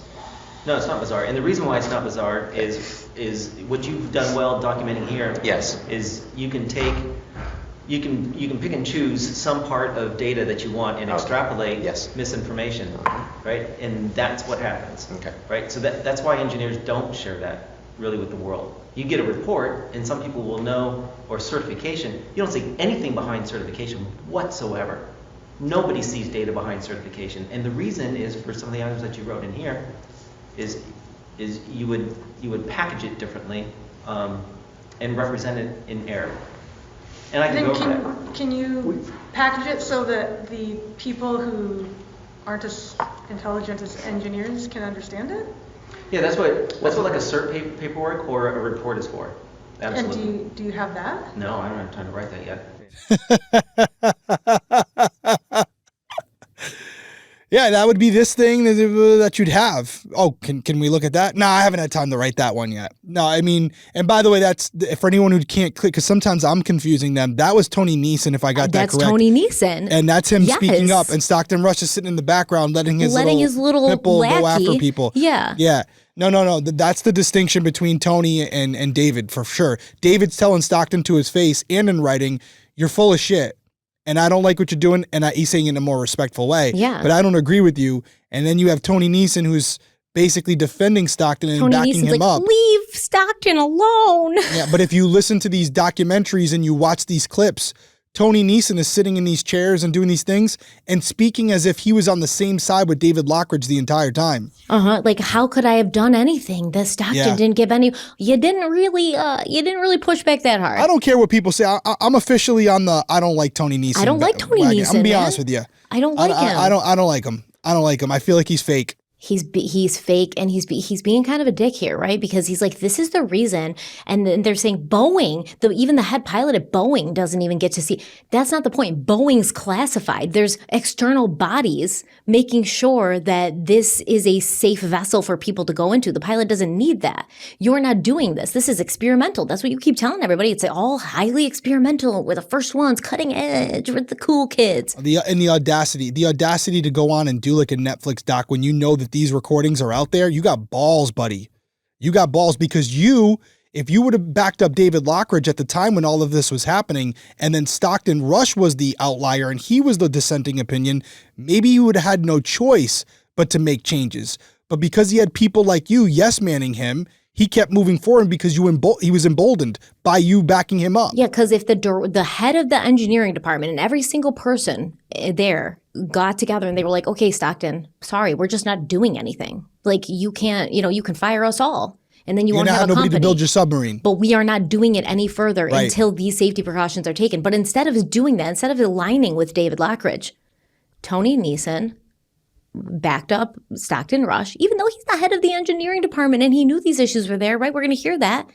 Neeson ends up leaving the company because he realizes, like, oh, this guy's out of control. Don't tell me you didn't realize it at this point. You didn't realize it at this point. You did. So that is Tony Neeson you hear towards the end, pushing back, basically telling David Lockridge he can't have access to certain documentation because he isn't smart enough to understand it. And he might repackage it in a way which was damaging and untrue. He said misinformation. You might use it to spread misinformation. You mean to save people's lives? Okay. And then Stockton Rush goes on some I'm a trailblazer rant where he says all these other people are so afraid of doing cutting edge things and they have their heads up their asses, but not me. Not me. I'm not afraid. I'm doing this. We're doing stuff. No one's ever done a carbon fiber hull for human pressure like this. I mean, there's a number of things that we're doing that, no one's done a Lars the way we've done it. No one's done, any of these operations. We're doing stuff that's way out there. And the only way I'm going to be comfortable with it is lots of cycles, lots of testing. And at that point, the proper thing is to say, look, we've done 20 cycles to this depth. Here, you can go look at the viewport. For us to show you and say, hey, Will says it's only good to 3,000 meters, and we're going to 4,000, is not really relevant. What's relevant is this a proven design? And before we put people in there, particularly clients, it's going to be a proven design. And if I have to do 20 dives by myself before I can convince people in the company that it's safe, I'll do 20 dives. I'll do 50 dives. But at some point, you get to that. And this is how it used to be done before we came up with computers and committees and risk assessments. You used to go out and fly planes. Planes are different. In terms of you going in the submersible, I am so against it. We spoke about it. Everybody else in the company had spoken to you about it. Nobody's said anything against it. I'm against you doing it. I understand. We should be putting that sub on a wire with everything that's experimental. I know that's your issue. So, and a wire is not without safety issues, for one. Well, and secondly, this is how we're doing it. It's just period. Done. That's it. I've looked at it. They don't test nuclear subs on a wire. They don't test airplanes on a wire. They could. What you do is you set a testing program where you do it incremental. It's not going to just go to 3,100 and be perfect, and at 3,200 it all goes away. That ain't going to happen, and I will put my life on the line to say that ain't going to happen. I wouldn't let him Okay? go. And he hasn't heard pushback from me on that whatsoever. So, that can be your assessment. I've test flown planes I've built myself. I've test flown subs that I've built myself. And as long as I am comfortable with what the safety parameters are, when you first fly a plane, you take off and you land. And the next time you take off and you go to 200 knots and you land. And the next time you go to 210. And then you gradually build the envelope, because they don't just fail. They tend to, you see the stresses are beyond the limits. We have this thing more instrumented than anything. I had this conversation with Will Conan yesterday. I said, every other sub out there is unsafe. They should have strain gauges at every location on a steel sub. How do you know it's still in around and you get hit by a forklift? Costs almost nothing. No one has a strain gauge doing real-time monitoring. That's what they should be doing. So I take great umbrage at people saying this is unsafe. It's a different approach.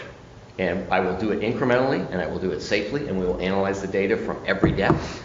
And if no one else is comfortable, that's fine by me as well. That's going to happen in the timeline that we've got between doing, eventually when it does get dunked here, to putting you inside it. 8 weeks later, it's on a truck.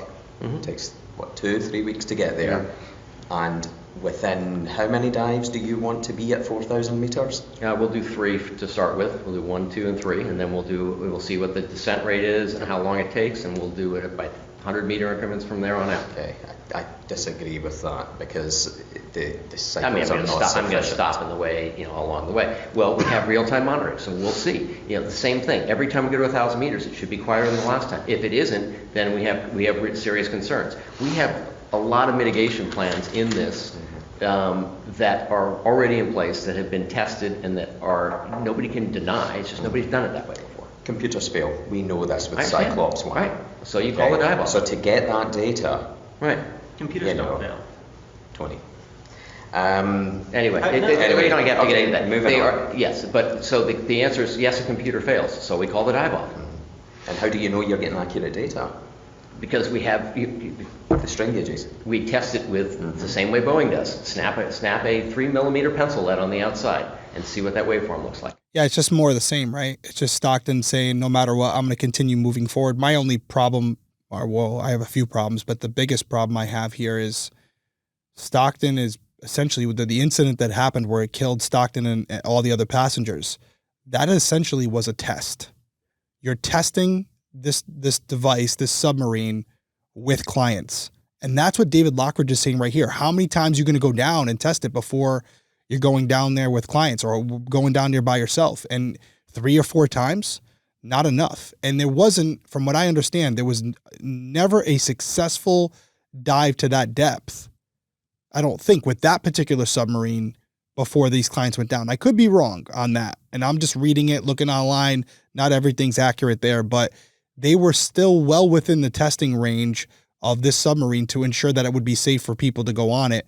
And yet Stockton needed the money, so he took their cash and attempted to take them down, not because it was ready, but because he knew he had to give them something for their purchase, which was to see the Titanic. Yeah, and he's also saying, every time we go down, we should hear less cracks. And if we don't, then we have to, figure that out. I would think you would hear the opposite. because now You it's would. it's more vulnerable. Yes. It's not You're self-healing not going to hear carbon less fiber. cracks. It's not Wolverine carbon fiber. Right, exactly. Wow. It's not going to get better. I mean, It's and not that's what we're both saying. adamantium. Yeah, we're saying it in different ways, but it's like, yeah, every time there's a crack, that crack is there for life. And it's making it weaker. And then every time you go down with those cracks that are already there, those cracks are getting bigger. They're widening. Oh my Well, the God. bigger problem is, so you have the 5 inches, right? And you could crack through the first 2 inches and be fine. But to what David has been saying throughout this whole thing, if there's delamination or a void somewhere between the 3 and 4 inch mark of the carbon fiber. So let's say the 2 top layers are perfectly fine. But as it starts to crack through, it finds a void. Well, that void isn't going to split like the crack does over time. It's going to be a pocket that didn't laminate correctly. And so it's going to be a quick crack, which is going to give it more force to break through the next 3 or to 5 inches, which could result in a mass failure. And listen, I'm not an engineer, but even I know that. That's not going to happen. They rhino coated it. I mean. Oh, that's true. Yeah. The rhino coat is going to stop it. The rhino coat doesn't even stop the back of my truck from getting scratched when I put an IKEA shelf in it, but it's going to protect you at 4,000 meters. Okay, cool. At 6,000 PSI, yeah. And you can hear Tony Neeson, right? He's kind of grabbing onto Rush's coattails, telling Lackridge, hey, computers don't fail. And it's funny because every time Tony Neeson talks, David Lackridge is just like, Tony. Like, Tony, he's just shut up. exhausted. He's like, Tony, just Yeah. please go sit down, little man. Please. And you know, he's piping up every now and then. He's trying to make David Lackridge feel and look stupid, in my opinion. And they go back and forth on every point Lackridge made in his report in much of the same way. This goes on for hours. But you can tell that Stockton Rush is growing impatient as this goes on. Impatient with defending himself. Impatient with having to explain these things in detail to someone he deems less intelligent than him and far less brave than him. It's very clear as someone listening to this audio, Stockton is building up to firing Lackridge. Even though there's someone else in the room now. You heard a woman's voice before. That's Bonnie Carl. She's even saying like, well, you know, I'm also not feeling super great about this. So my point is, given that you've stated you're not going to get comfortable with, certainly the test project, with me being in the sub. That's not something you will ever get comfortable with. These issues need to be closed out. These are serious issues, Stockton. I understand, and I believe you I've closed them understand. out. I understand. The risk is high here. I understand. Especially with this viewport now. I understand. It's now been made clear why I'm not being given the information by Tony. Yeah. I've seen the information. Because I know it ain't good. Yeah. It's because Will Conan doesn't know what the facts are. Period. And it's fine. You can. It's fine to poke holes and ask questions. The challenge is that I can give you the answer, and you disagree, and you stick with your approach, and you have an opinion, and you will not. I'm not going to get you off if it's not PBHO certified, even though PBHO certification means absolutely nothing. You're not going to be comfortable with it. You're not going to be comfortable, you've said, with a carbon fiber hull and a human being going in on the first dive. The main thing I'm concerned about, Stockton, is you throwing yourself down to 4,000 meters. And I'm not throwing myself to 4,000 meters. I'm incrementally testing until I get down there. This is the thing. Scott and I have discussed this. I've sent Scott a proper test procedure that should be done properly, okay? In terms of that system going down on a wire. You judge it using your strain gauges, your test gauges. You get the data, analyze it. It's staircasing. I understand. Yes, it's the industry. I've been in it long enough to know the industry works. Nobody has had an accident for such a long time for that reason. Stringent testing. I understand. Okay? I get Cyclops. It's not classed. The hull may be classed, okay? Fair enough. But in terms of this system, it's all new to everybody. I understand. So why are we not even trying to follow the guidelines from the industry in terms of doing the pressure testing? There's an industry hanging on a rope guideline? I've decided this is how I am going to do it. You are not going to ever be comfortable with that. My main concern here, Stockton, I get the gung-ho thing, wanting to go and do it. I get it. Okay? It's not gung-ho thing. Stockton, I think you have to listen to me here. The main thing, which you are sweeping under the carpet here, is if something goes wrong with you being in that submersible, okay, your topside support.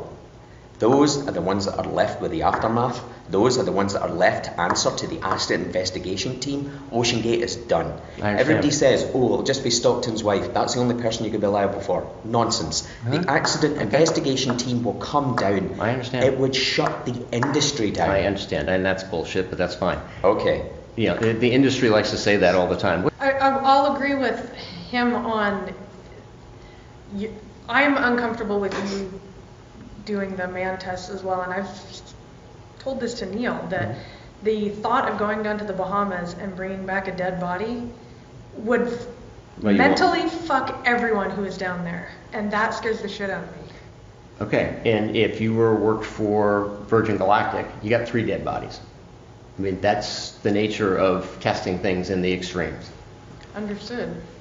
I'm just saying, it's not just you. By the way, you won't be bringing my body back. So well, okay. yeah, I know. Yeah, I understand the concept. Ziploc. Yeah, and so this isn't for everyone, and that's where I'm getting to, which is this project is not for everyone. Okay, and the question is, what I'm getting down to, it's clearly not an approach that you're comfortable with. You don't want to be associated with it. You don't want me to die and have your name. Said I don't want to be associated with that. I am highlighting my safety concerns, which, as an employee of the company, I understand. I've been here for nearly 3 years now, Stockton. I've seen the way it works. I am addressing what I view as safety concerns. Concerns I have mentioned verbally, correct, which have been dismissed by everybody. I've listened to them, and I have given you my response to them, and you think my response is inadequate. Correct. Okay, so that's the impasse we're in. People didn't understand what sonar could do for you. I've been fighting this thing since I started this business, and I don't want to fight it with you. And I don't want to put you in a position that you are feeling like you've been badgered into signing off of me going and killing myself. I have no desire to die. I got a nice granddaughter. I am going to be around. I understand this kind of risk, and I'm going into it with eyes open, and I think this is one of the safest things I will ever do. It's going to be a lot safer than flying a plane, the first plane I ever built, made of carbon fiber with a 300 horsepower engine on it. So I have no desire to die, and I'm not going to die. What may easily happen is we will fail. We will get down there and we will find out the acoustic monitoring has fails after 10 hours, or gives too many false positives, or the thing is noisy, or the dome is creeping, because we're going to be measuring that, or it starts to craze. I can come up with 50 reasons why we have to call it off, and we fail as a company. I am not dying. No one's dying under my watch. Period. You don't agree with that, and I don't want to put you in that position. I mean, there's not much to say. That video says it all. It's chilling. It's chilling to hear basically David Lockridge predict what's going to happen. And then you have multiple times, you have Stockton saying things like, oh, by the way, you won't be bringing me back. He was right. You wouldn't be. And everything he said was not going to happen, happened. Yeah, those are pretty powerful words, given the hindsight we have into what happened to this man, right? These are... Yeah, in hindsight, getting to hear that. By the way, do we know who was OceanGate recording that to protect themselves against David Lockridge, or was David Lockridge secretly recording it? I believe OceanGate recorded this. Which would make sense, because if they're building up a case for termination, they would want it recorded so they could show that there was an impasse and it wasn't working. So I agree. I think if it had been recorded secretly based on one-party consent laws, I don't know what would we might not have heard this, but I think it was OceanGate that was recording this, because like you said, they were building a case to fire David. Yeah, and you can hear Stockton Rush, and he keeps saying, and he's doing this intentionally, well, this is what we're doing, and you're telling me you're never going to be okay with what we're doing. He's trying to show we came to an impasse, irreconcilable differences. Yep. He wants him gone, but he can't just fire him without cause. And David Lockridge keeps saying, no, I'm not saying I don't want to be part of this project. I'm saying I want to see this project go forward safely. And Stockton Rush is like, well, you're saying that you're not okay with this. You're not okay with it. And he's like fishing for a reason to justifiably fire this person. Or cause him to quit. I don't think Stockton's sitting here having a conversation debating the in and outs of the submarine. He's basically saying, yeah, listen, I agree. We're not going to agree. And I think he's hoping that David's going to go, you know what? I can't be part of this anymore. So I'm going to quit.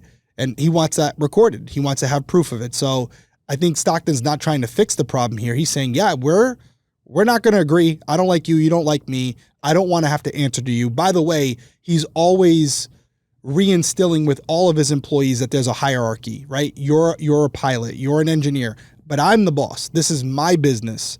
And what I say is what we're doing. And you could hear people talk about it in the investigations after the fact. You're getting to see it right here. That's the culture he was creating. There is a hierarchy here. I'm in charge. You may have reasoning or rationale behind your thoughts, but ultimately what I say is what we're going to do. Yeah, and you can hear that culture reflected when Bonnie Carl speaks up. She speaks up during this clip. She does. She's agreeing meekly though with David Lockridge because she's and she fell back. Yeah, she fell back. You know, he's like Stockton Rush, like, and by the way, you're not going to be bringing my dead body home. She's like, I know. Yeah. Even well, he also brought afraid. a Virgin Atlantic, and she was like, yeah, you're right. Yeah, exactly. And it's not making any logical sense, but they know. This conversation is hitting our heads against a wall. He is never going to meet us in the middle. He's never going to move an inch. It's his way or the highway. That's it. Either get on board or get out. Yeah, and she's saying, like, yes, the impact, even if it's just you in that sub, yes, all your team around who helped you do this, we're going to be devastated. This is going to be terrible. Right, or we could lose our jobs and also be held criminally liable for this. That's what he's saying. Like, there's going to be an investigation, and we're all going to have to answer for all this negligence because you're going to be dead.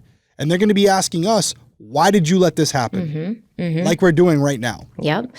And you can also hear Bonnie, and she also continues. And by this time, Tony Neeson's left the meeting. So she's like, I feel bad. He's not here to defend himself. But like, yeah, I've had issues with Tony Neeson as well. She was frustrated when she tried to get additional knowledge and information from him. He puts up walls. He stops you at... I want to know this stuff, and granted, he's willing to teach me about strain gauges, and that's great. But I feel like everything else, it's trust me, I'm an engineer, and you don't need to see that. So do I. And that's frustrating. This group should be the most open group. We should be talking with each other constantly. Pilots, engineers, operations. We should all be on the same page, and it's an us against them, and that's very that's going unfortunate. to kill this company. And it's been there for a number of years. And it's what I brought up, months ago. That is what will kill the project. Yeah. And I mean, I hate to throw Tony under the bus, but he will talk your ear off if you want, but he won't talk your ear off if he thinks you're going to criticize him or he needs to get something done and he just comes to your table. But But sometimes if he just asks a question, it's like, hey, can I see that? I mean, I don't fully understand why he's so unwilling to let us see they don't like each other. I mean, that's I get that, but I mean, for him to just say, no, you can't see it. Yeah. Because, and I mean, he's not saying it in so many words, but he's saying you're too dumb to read the stuff. Right. But those are things you don't have confidence in. Well, we don't have confidence in him because we're not being told Yeah, them. we're not being told anything, Stockton. We're not getting answers. We're not getting correct answers.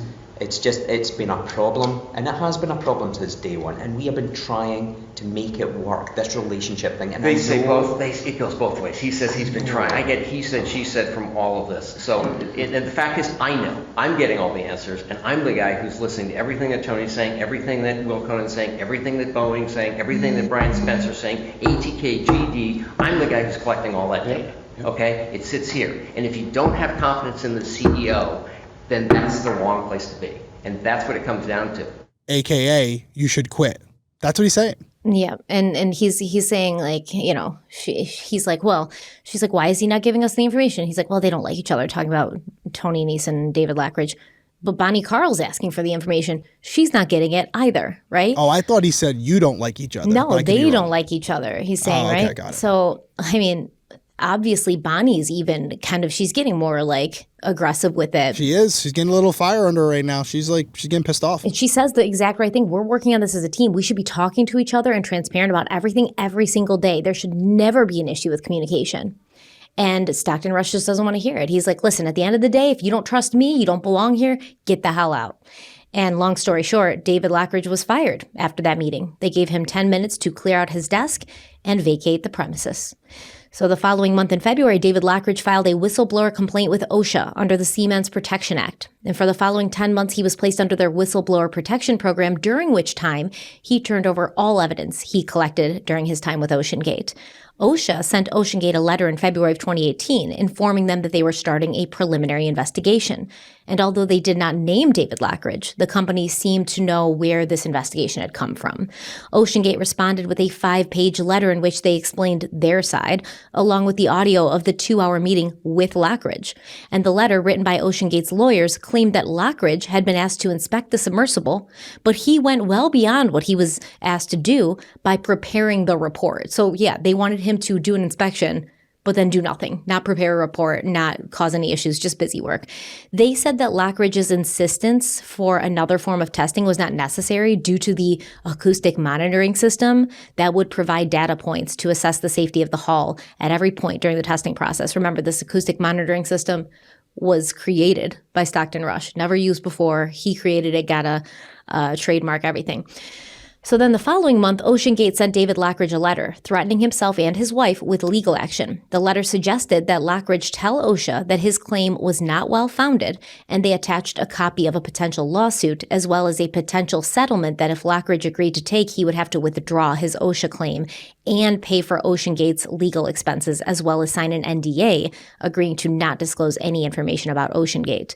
Lockridge did not agree to these terms, and in June of 2018, OceanGate filed a lawsuit against Lockridge and his wife, which was followed by a countersuit a few months later in August. So there's a lot going on. OceanGate's suing David Lockridge. They're saying, hey, we won't sue you. You got to withdraw your complaint. You got to pay for our legal expenses. And you have to promise and sign a document you'll never speak about us ever again. I don't care in what terms. The word OceanGate and Stockton Rush, they should never leave your mouth again. What I'm hearing is that we're going to go after you, your family, until you go away, because if you don't, we're going to ruin your life. Yeah. Well, I mean, not only that, David Lockridge's his citizenship in the United States had been assisted by OceanGate. And so even before he was fired, they tried, because they were supposed to also bring his wife and child over too and give them citizenship because the wife and child were with him. But then after he started, after the whole Andrea Doria thing, Stockton Rush had a meeting with him and he was like, hey, we're actually not going to be able to get your wife and child citizenship. So there was also some there was threatening happening already at that point. So let's take our last break and then we'll come back and talk about what happened next. So can we talk about how brutally hot it's been lately? I step outside and instantly regret everything between work, filming, running errands, trying to enjoy what's left of my summer, which usually means pool parties, being outside, having a few drinks, just absolutely stretching my system to its limits. Hydration has officially become my full-time side hustle, and that's why I've been reaching for Liquid IV. I mean, I drink Liquid IV every single day. Winter, fall, spring, summer, doesn't matter. But in the summer, it is seriously a game changer. I keep a few sticks in my bag at all times, whether I'm traveling, out filming, or just existing in the heat. It helps me stay hydrated and feeling like I've got energy left for something other than collapsing into a fan. I have it right here now in my Stanley. And I will say the sugar-free peach flavor has been my go-to forever because it doesn't taste sugar-free. It tastes really, really good, but they have a new flavor that I've been loving, which is the Arctic raspberry flavor. It tastes like summer if summer had electrolytes and actually cared about your well-being. Just one stick in 16 ounces of water hydrates way better than water alone, 3 times the electrolytes of leading sports drinks, and packed with 8 essential vitamins. Liquid IV is vegan, gluten-free, soy-free, and dairy-free, which means basically everyone can enjoy it, and it's delicious. My kids love it. I love it. It makes drinking boring plain water so much easier, so much more enjoyable, and so you're going to get the benefits of the hydration and, like I said, those vitamins. Really great. 8 essential vitamins. Okay, Derek, you love Liquid IV too. We know this. Love it. Drink it every day. When I was sick, it was like a game changer. I told you my kids drink it as well. Definitely a fan of Liquid IV in my house. We think you will be as well. So squeeze the most out of your summer with Liquid IV. Just tear, pour, and live more. Go to liquidiv.com and get 20% off your first order with code CRIMEWEEKLY at checkout. That's 20% off your first order with code CRIMEWEEKLY at liquidiv.com.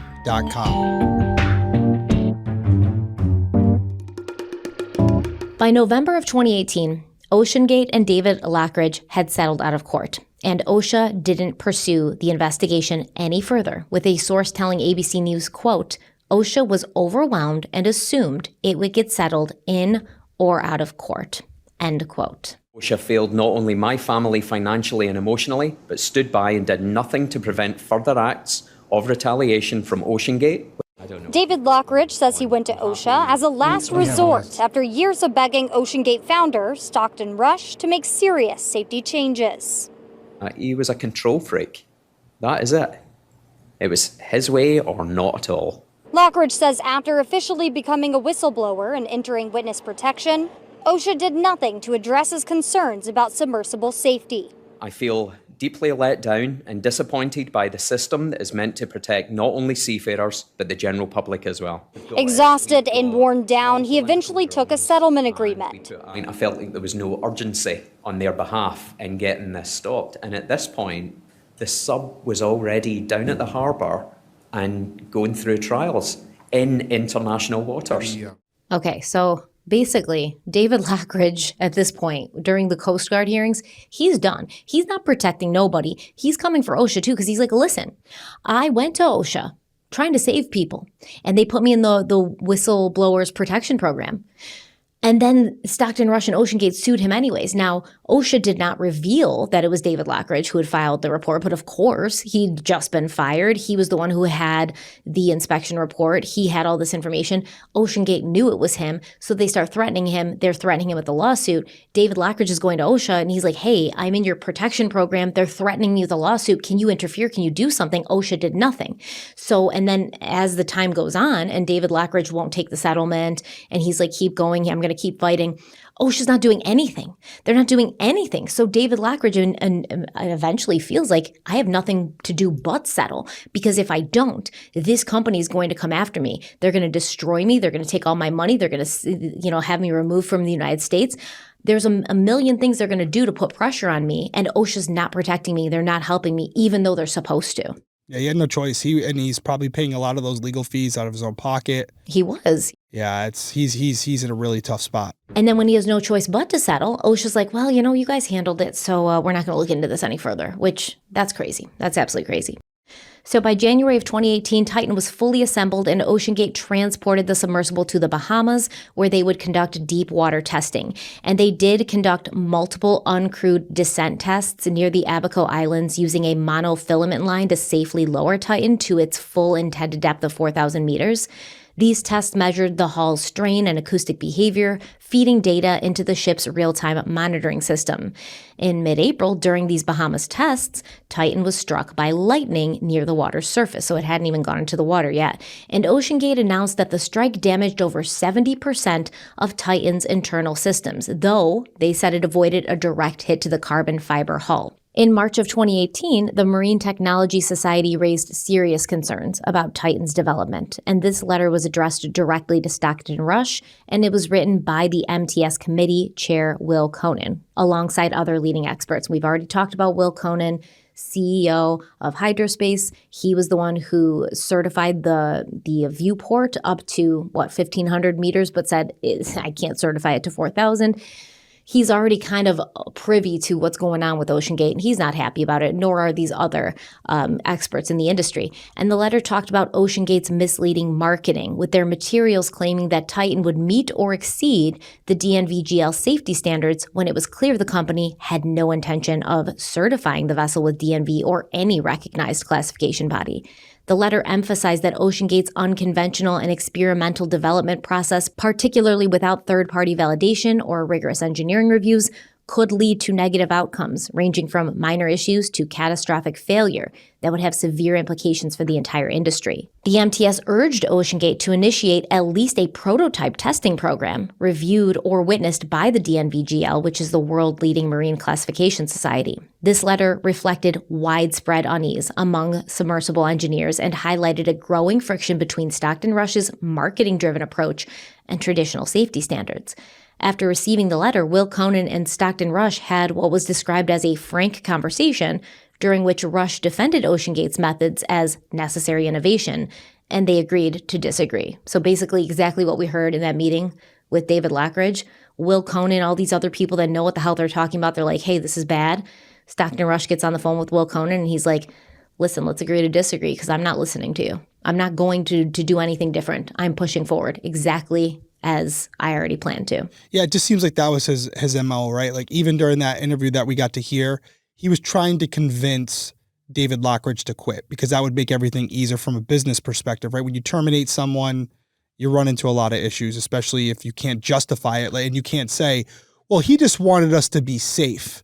He was too concerned with safety and making sure everyone was alive. So we had to fire him because he was just too cautious. Right? So he wanted him to quit, would make things clean. But when David didn't quit, when he refused to do so, they fired him anyways. So that was just Stockton's approach. You could tell that was the way he went about it. Yeah, Stockton Rush, that was always his thing. Even years and years, every time he had an interview, he's like, these safety standards are just holding us back from innovation. He reminds me of this Mark Zuckerberg type of figure who's like, yeah, if you come to Facebook headquarters, we have trampolines and ping pong tables and nap pods. I love a nap pod right now. Yeah, we're doing real stuff here that nobody else is doing. And it's like, you're an idiot. You're just an idiot. You're trying to pretend like you're this, I'm not like other CEOs. I don't wear a suit and tie. I don't run from innovation. I run towards it. But it's just, it's so lame. And it's like, dude, you're a 50-something-year-old man. You got white hair. You're rich. Your family's rich. You're not this edgy college student that's turning the industry on its ear. So remember, I said in the Bahamas, the Titan was struck by lightning. And like I said, the company said, oh yeah, the internal systems, 70% of them were compromised, but the lightning didn't touch the hull. The hull's fine.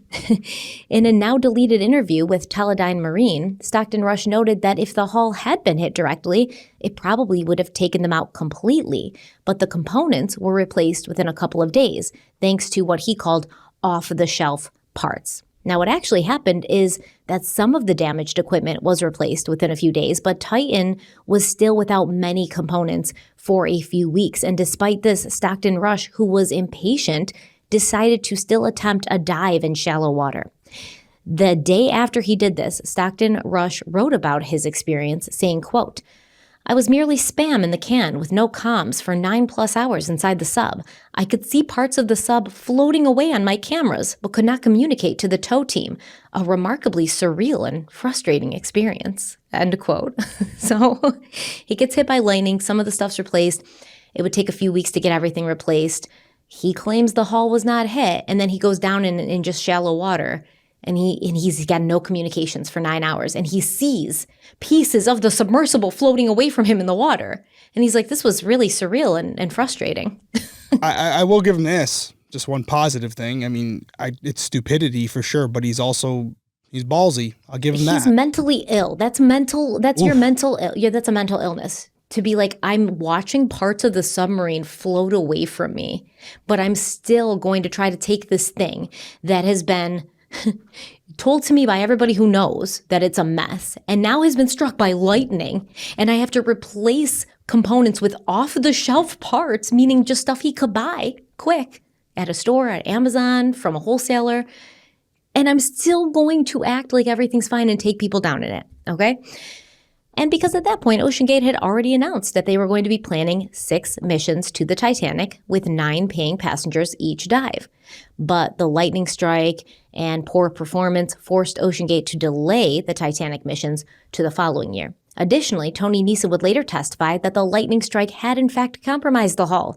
There was a large crack in the hull that he didn't believe was salvageable. And that's kind of like when he said, enough, I've had enough, I think at one point Stockton Rush told Tony Neeson, I want you to go in the sub with me. And when Tony Neeson was faced with his own mortality, with his own body going in that sub, he was like, no, I'm not getting in that sub. And then the company parted ways. But when he's arguing with David Lockridge, Tony Neeson's defending it to the ends of the earth. But when he's asked to get in the sub, he's like, I'm all set with that. I'm not going to do it. To everyone else, though, Titan was coming along perfectly, right? From what OceanGate was saying in their social media, on their blog, it was coming along perfectly. They'd already started selling spots on their Titanic voyages, and one of the people who'd signed up was a guy named Chris Brown. He's an explorer and businessman from England. Not the rapper. Not Chris Brown, the rapper. Or the R&B singer, I should say. Or apparently there's also a football player called Chris Brown, because it was hard to find this guy. But I did. He's a businessman. He likes to explore things. He likes to go places where no one else has gone. He'd already gone on multiple expeditions to places like Antarctica and Africa. He was eager to be on the Titan when it journeyed to the bottom of the Atlantic. So he signed the contract in November of 2017 with a scheduled dive date of June 2018. He said, quote, OceanGate promised to let us know by the end of October 2017 if the dive wasn't going to take place. However, by the end of October, OceanGate were hailing major milestones as being the arrival of the vessel at their facilities. Yet they did not formally cancel or postpone the 2018 dive. They were now sticking to a new schedule, which had a dive to 3,000 meters in February of 2018, followed by 4,000 meters in April out in the Bahamas to validate the pressure hull and the operational dive in June. This unachievable schedule would eventually lead to me missing the opportunity to summit Mount Everest. In January 2018, we received an updated agreement in which OceanGate said, we are requesting final payment on February 1st, 2018, but that it is fully refundable in the unlikely event that Cyclops 2, aka Titan, is not certified this year to reach the Titanic. Furthermore, OceanGate stated, quote, we mobilized to the Bahamas for deep sea testing where we will certify the sub for a depth of 4,000 meters. The deep dive tests will be observed by a representative of DNVGL who will independently certify the sub's performance, end quote. As we know, that never happened. Chris Brown said that he saw what he called the slipshod approach to getting the Titan ready to dive during video calls and updates that OceanGate was sending from the Bahamas. He said they were using pipes for ballasts. The main controller was a video game controller, which he said OceanGate seemed to think was cool and a bragging point. But Chris Brown was like, it wasn't even the best controller made by that company. He said the system ran on Bluetooth and internal Wi-Fi, not hard wiring, which would be an issue if you dropped communications. The 3 external thrusters had external wiring that looked to be all over the place. And Brown was like, listen, I'm no expert on these things, but I feel like internal wiring would have been better if you're diving to a wreck so you don't get like snagged on things that are protruding from the wreck. That could be a problem, yeah. Yeah. He said the satellite beacon was attached to Titan by zip ties, and the crew was made to sit on the floor so they could fit more people into the small craft. And Brown said when the vessel was hit by lightning, he was surprised to find that Titan didn't have a backup system. There wasn't even a backup system on the support vessel. And he said it was blatantly obvious to him that corners were being cut to keep costs at a minimum. Now, Chris Brown ended up withdrawing himself from the program when Stockton Rush sent out an email in November of 2018 saying he was no longer attempting to have Titan classed by a marine certification agency. Rush said that he had no interest in using an external evaluator who would, quote, first need to be educated before being qualified to validate any innovations, end quote. So Stockton Rush is saying all of these people who are experts, who are responsible for certifying and classing vehicles or vessels that go to deep ocean depths, he's like, well, I don't have time to educate them on these innovations before they're even qualified to tell me whether or not it's going to work. So then Chris Brown replied to OceanGate and Stockton Rush via email writing, quote, yep, being crushed by 5,800 PSI isn't my idea of fun, end quote. So even this guy, who's not like a submersible expert or a pilot of submersibles, has no real experience with this stuff. Even he's like, no, that sounds like a bad idea. I'm out. And this guy's like going to Mount Everest, spending time in like these like completely unoccupied areas in Africa and Antarctica. And he's like, no, I'm not doing this. He's like, no, I'm good. Yeah. I'll pass. Oh, it's crazy. So on December 10th, 2018, Stockton Rush completed the first manned dive to 4,000 meters in the Bahamas, becoming the second person after James Cameron to reach that depth solo. He reported handling unexpected positive buoyancy during descent, which forced him to rely on vertical thrusters, and he also experienced a temporary loss of surface communications for about an hour. And I'm sure you're wondering what the data from these test dives ended up showing, and I'm going to tell you. During the early unmanned test dives, engineers found the hull of the Titan was warping more under compression than it was meant to. They reported it was warping as much as 37%. During one of the test dives, the RTM, which is the acoustic monitoring system, recorded suspicious spikes and excessive hull flexing, which indicated stress and or potential microfractures. Later, pilots observed audible crack sounds mid-dive. And this is where Tony Neeson pops back up, because although he had been placating Stockton Rush and acting as his wingman up until that point, even he'd had enough. And Neeson putting his foot down would lead to arguments and eventually him leaving the company in 2019, proving even further that Stockton Rush wanted nothing but yes men around him. That and young, unexperienced people who didn't know better and were too afraid to push back or make waves. In August of 2020, once again, an interview that's been deleted, but we have our ways. In August of 2020, Stockton Rush told a Teledyne Marine, quote, when I started the business, one of the things you'll find, there are other sub-operators out there, but they typically have gentlemen who are ex-military submariners, and you'll see a whole bunch of 50-year-old white guys. I wanted our team to be younger, to be inspirational. And I'm not going to inspire a 16-year-old to go pursue marine technology, but a 25-year-old, who's a sub-pilot or platform operator or one of our techs can be inspirational. So we've really tried to get very intelligent, motivated younger individuals involved because we're doing things that are completely new. End quote. AKA, we wanted young people who didn't know better to not say anything. He's like, who wants these old dudes who have experience and know what they're talking about? Like, nah. I want it to be fresh. I want nap pods and ping pong tables. Oh my God. It's just like, I can't stand it. It's a long episode. We covered a lot, and you're not going to regurgitate everything we said for the closing statements, but do you have any you did a great job at the research and obviously told the story very eloquently with some good stuff in between there. Any final words before I just give my final thoughts on it? I think it's interesting that Stockton Rush goes down in the Bahamas and he's experiencing issues even then, right? And you heard David Lockridge say every time they did a test or a dive, they experienced issues every single time. And that's something I don't think people understand. There were never any, hey, this went off without a hitch, tests or dives. Every time something went wrong. And you'll hear this also from people who would accompany Stockton Rush or who were on the support vessel. There was always something going on, and this dude still went full steam ahead. I mean, he didn't have any reason to be so confident in this submersible, which is why I think there was something wrong with him, because humans have a built-in impulse for self-preservation, to not kill themselves. And he did not seem to have that at all. And not just for himself, but for others, which makes me feel like he was a psychopath, honestly. That's definitely one way to look at it. Okay, so I'm going to start with the positive. I think even you, to a degree, we're nerds. We like smart people. I'm fascinated by them. And from that perspective, I respect Stockton and his willingness to push the boundaries and try to do things that have never been done before. But there was an interesting question posed in our comments from last week's episode where somebody said, but is this a crime? Because we're Crime Weekly, right? And I think it's a valid question.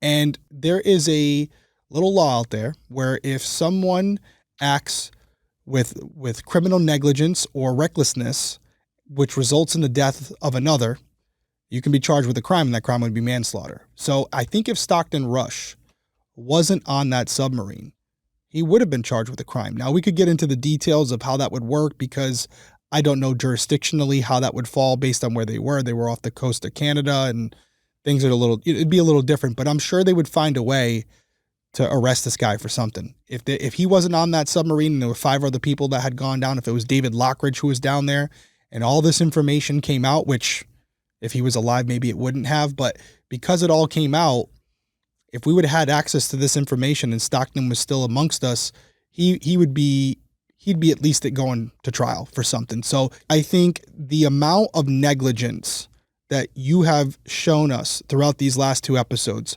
would rise to the level of criminal negligence. There's no way a reasonable person, just you and I who don't have the education, wouldn't come to the same conclusion that David Lockridge came to. And Stockton Rush, with his background, also knew that as well. And yet he ignored it. And he not only risked his own life, he risked the life of others. He commercialized something that wasn't ready for a commercial application, and he did it for the sake of profit. Or if at minimum, just to keep the company going. So either way, yes. I think he did it for profit and also for accolades. Yeah. Accolades for sure. So yeah, this whole incident with the amount of negligence you have where they have the results showing them it's not going to work. And him still going forward with it, I do think it rises to the level of a crime. And I know for a fact that OceanGate they're getting sued left and right, and they're going to go under, and they're not going to be a company anymore. I mean, I'm pretty sure they're done. Yeah, they're being done. Sued. It's exactly what David Lockridge said, because not only does all these people who had invested in the company, who are making their life, basing their lives off this company, they're all done, but also there's a stigma now with anybody associated with OceanGate. When you go to find another job, don't think for a second that these legitimate companies aren't going to say, what involvement did you have in OceanGate? Because clearly either you don't know what you're doing or you don't have the spine to speak up about it. Yeah. So either way, you you got a scarlet letter on you for sure, because it's not good. And you know what else he did? Is Stockton Rush pushed against safety standards and how it prevented innovation. Well, now you've brought it back more decades. So anybody who's going to try to do something like this and do it the right way is going to be facing even more challenges, even more insurmountable pressure, and just, these governing bodies who give classification and make sure now the standards are going to be even higher. So what he did, if pushing innovation ahead was what he wanted to do, he did the exact opposite. That is his legacy now. His legacy is stopping innovation of submersibles, because it's going to be 100 times harder for anybody else who wants to do something similar to do that now. I mean, as it should be, in my opinion. Yeah, no, I couldn't agree more. It's a great series. I'm glad we covered it. The response has been incredible to it. I was curious. We were both curious. We know it was getting a lot of people watching it and looking at it, but we didn't know how it was going to do on Crime Weekly. But I do think it's important, just like with the murders and the missing persons that we cover, these are also cases that we can learn from. And there's a lot of information to be learned here. Derek, especially where we are now with, all this space tourism and all this stuff, like, it is very important and timely to talk about this stuff now, because so many times common sense will be tossed to the side in the name of innovation. And back in the day when it was, Henry Ford and those kinds of people, the stakes were just not as high. The stakes are high now. You get a car accident, the wheel falls off, Yeah, your freaking wheel falls off and you're like, damn, my Model T is out of commission. But even the Wright brothers, right? Like when the Wright brothers started putting airplanes up there, they were flying the planes themselves. They weren't bringing passengers up there with them to see how they would like it, right? There's a difference. And they crashed a few times, but they did it at their own risk. They didn't put people in jeopardy because of what they were trying to accomplish. That's the difference here. This was before safety and standards were established for these things. They didn't have all the tools to say, hey, this isn't going to work. We have those things now. And he still said, screw it, and went ahead. No, that to me is criminal negligence. Yeah. All right, 2 hours and 20 minutes for this episode. Now that's unedited, so it may be shorter, but I think we covered all of our bases. Let us know down in the comments. What do you think about this case? What do you feel about... I'm interested to hear what you guys think about Stockton Rush. Is he a serial killer? Yeah, I'm also interested to hear what you think about Tony Neeson. Are we completely wrong on this guy? I know he's out there doing the Netflix specials. I know he's out there giving interviews, and I know he's coming from the I told you so perspective now. Who writes history, right? The people that are around to talk about it. Yeah, but I honestly, from what I've seen and heard, I don't like it. I know he didn't stay with the company. I know he left at some point, but almost too little, too late. The train was already on the tracks. That's my opinion, but we want to hear from you guys. We're going to be back next week. Again, congratulations to Jackie. We want to hear from you. We will have another announcement for 2 more tickets, so make sure you head over to Apple Podcasts and Spotify. Subscribe, turn your notifications on, leave a comment with CrimeCon, and whatever else you want to leave, because clearly it works. Leave us a little story. We like to read them. Guys, until next time, everyone stay safe out there. We'll see you soon. Bye.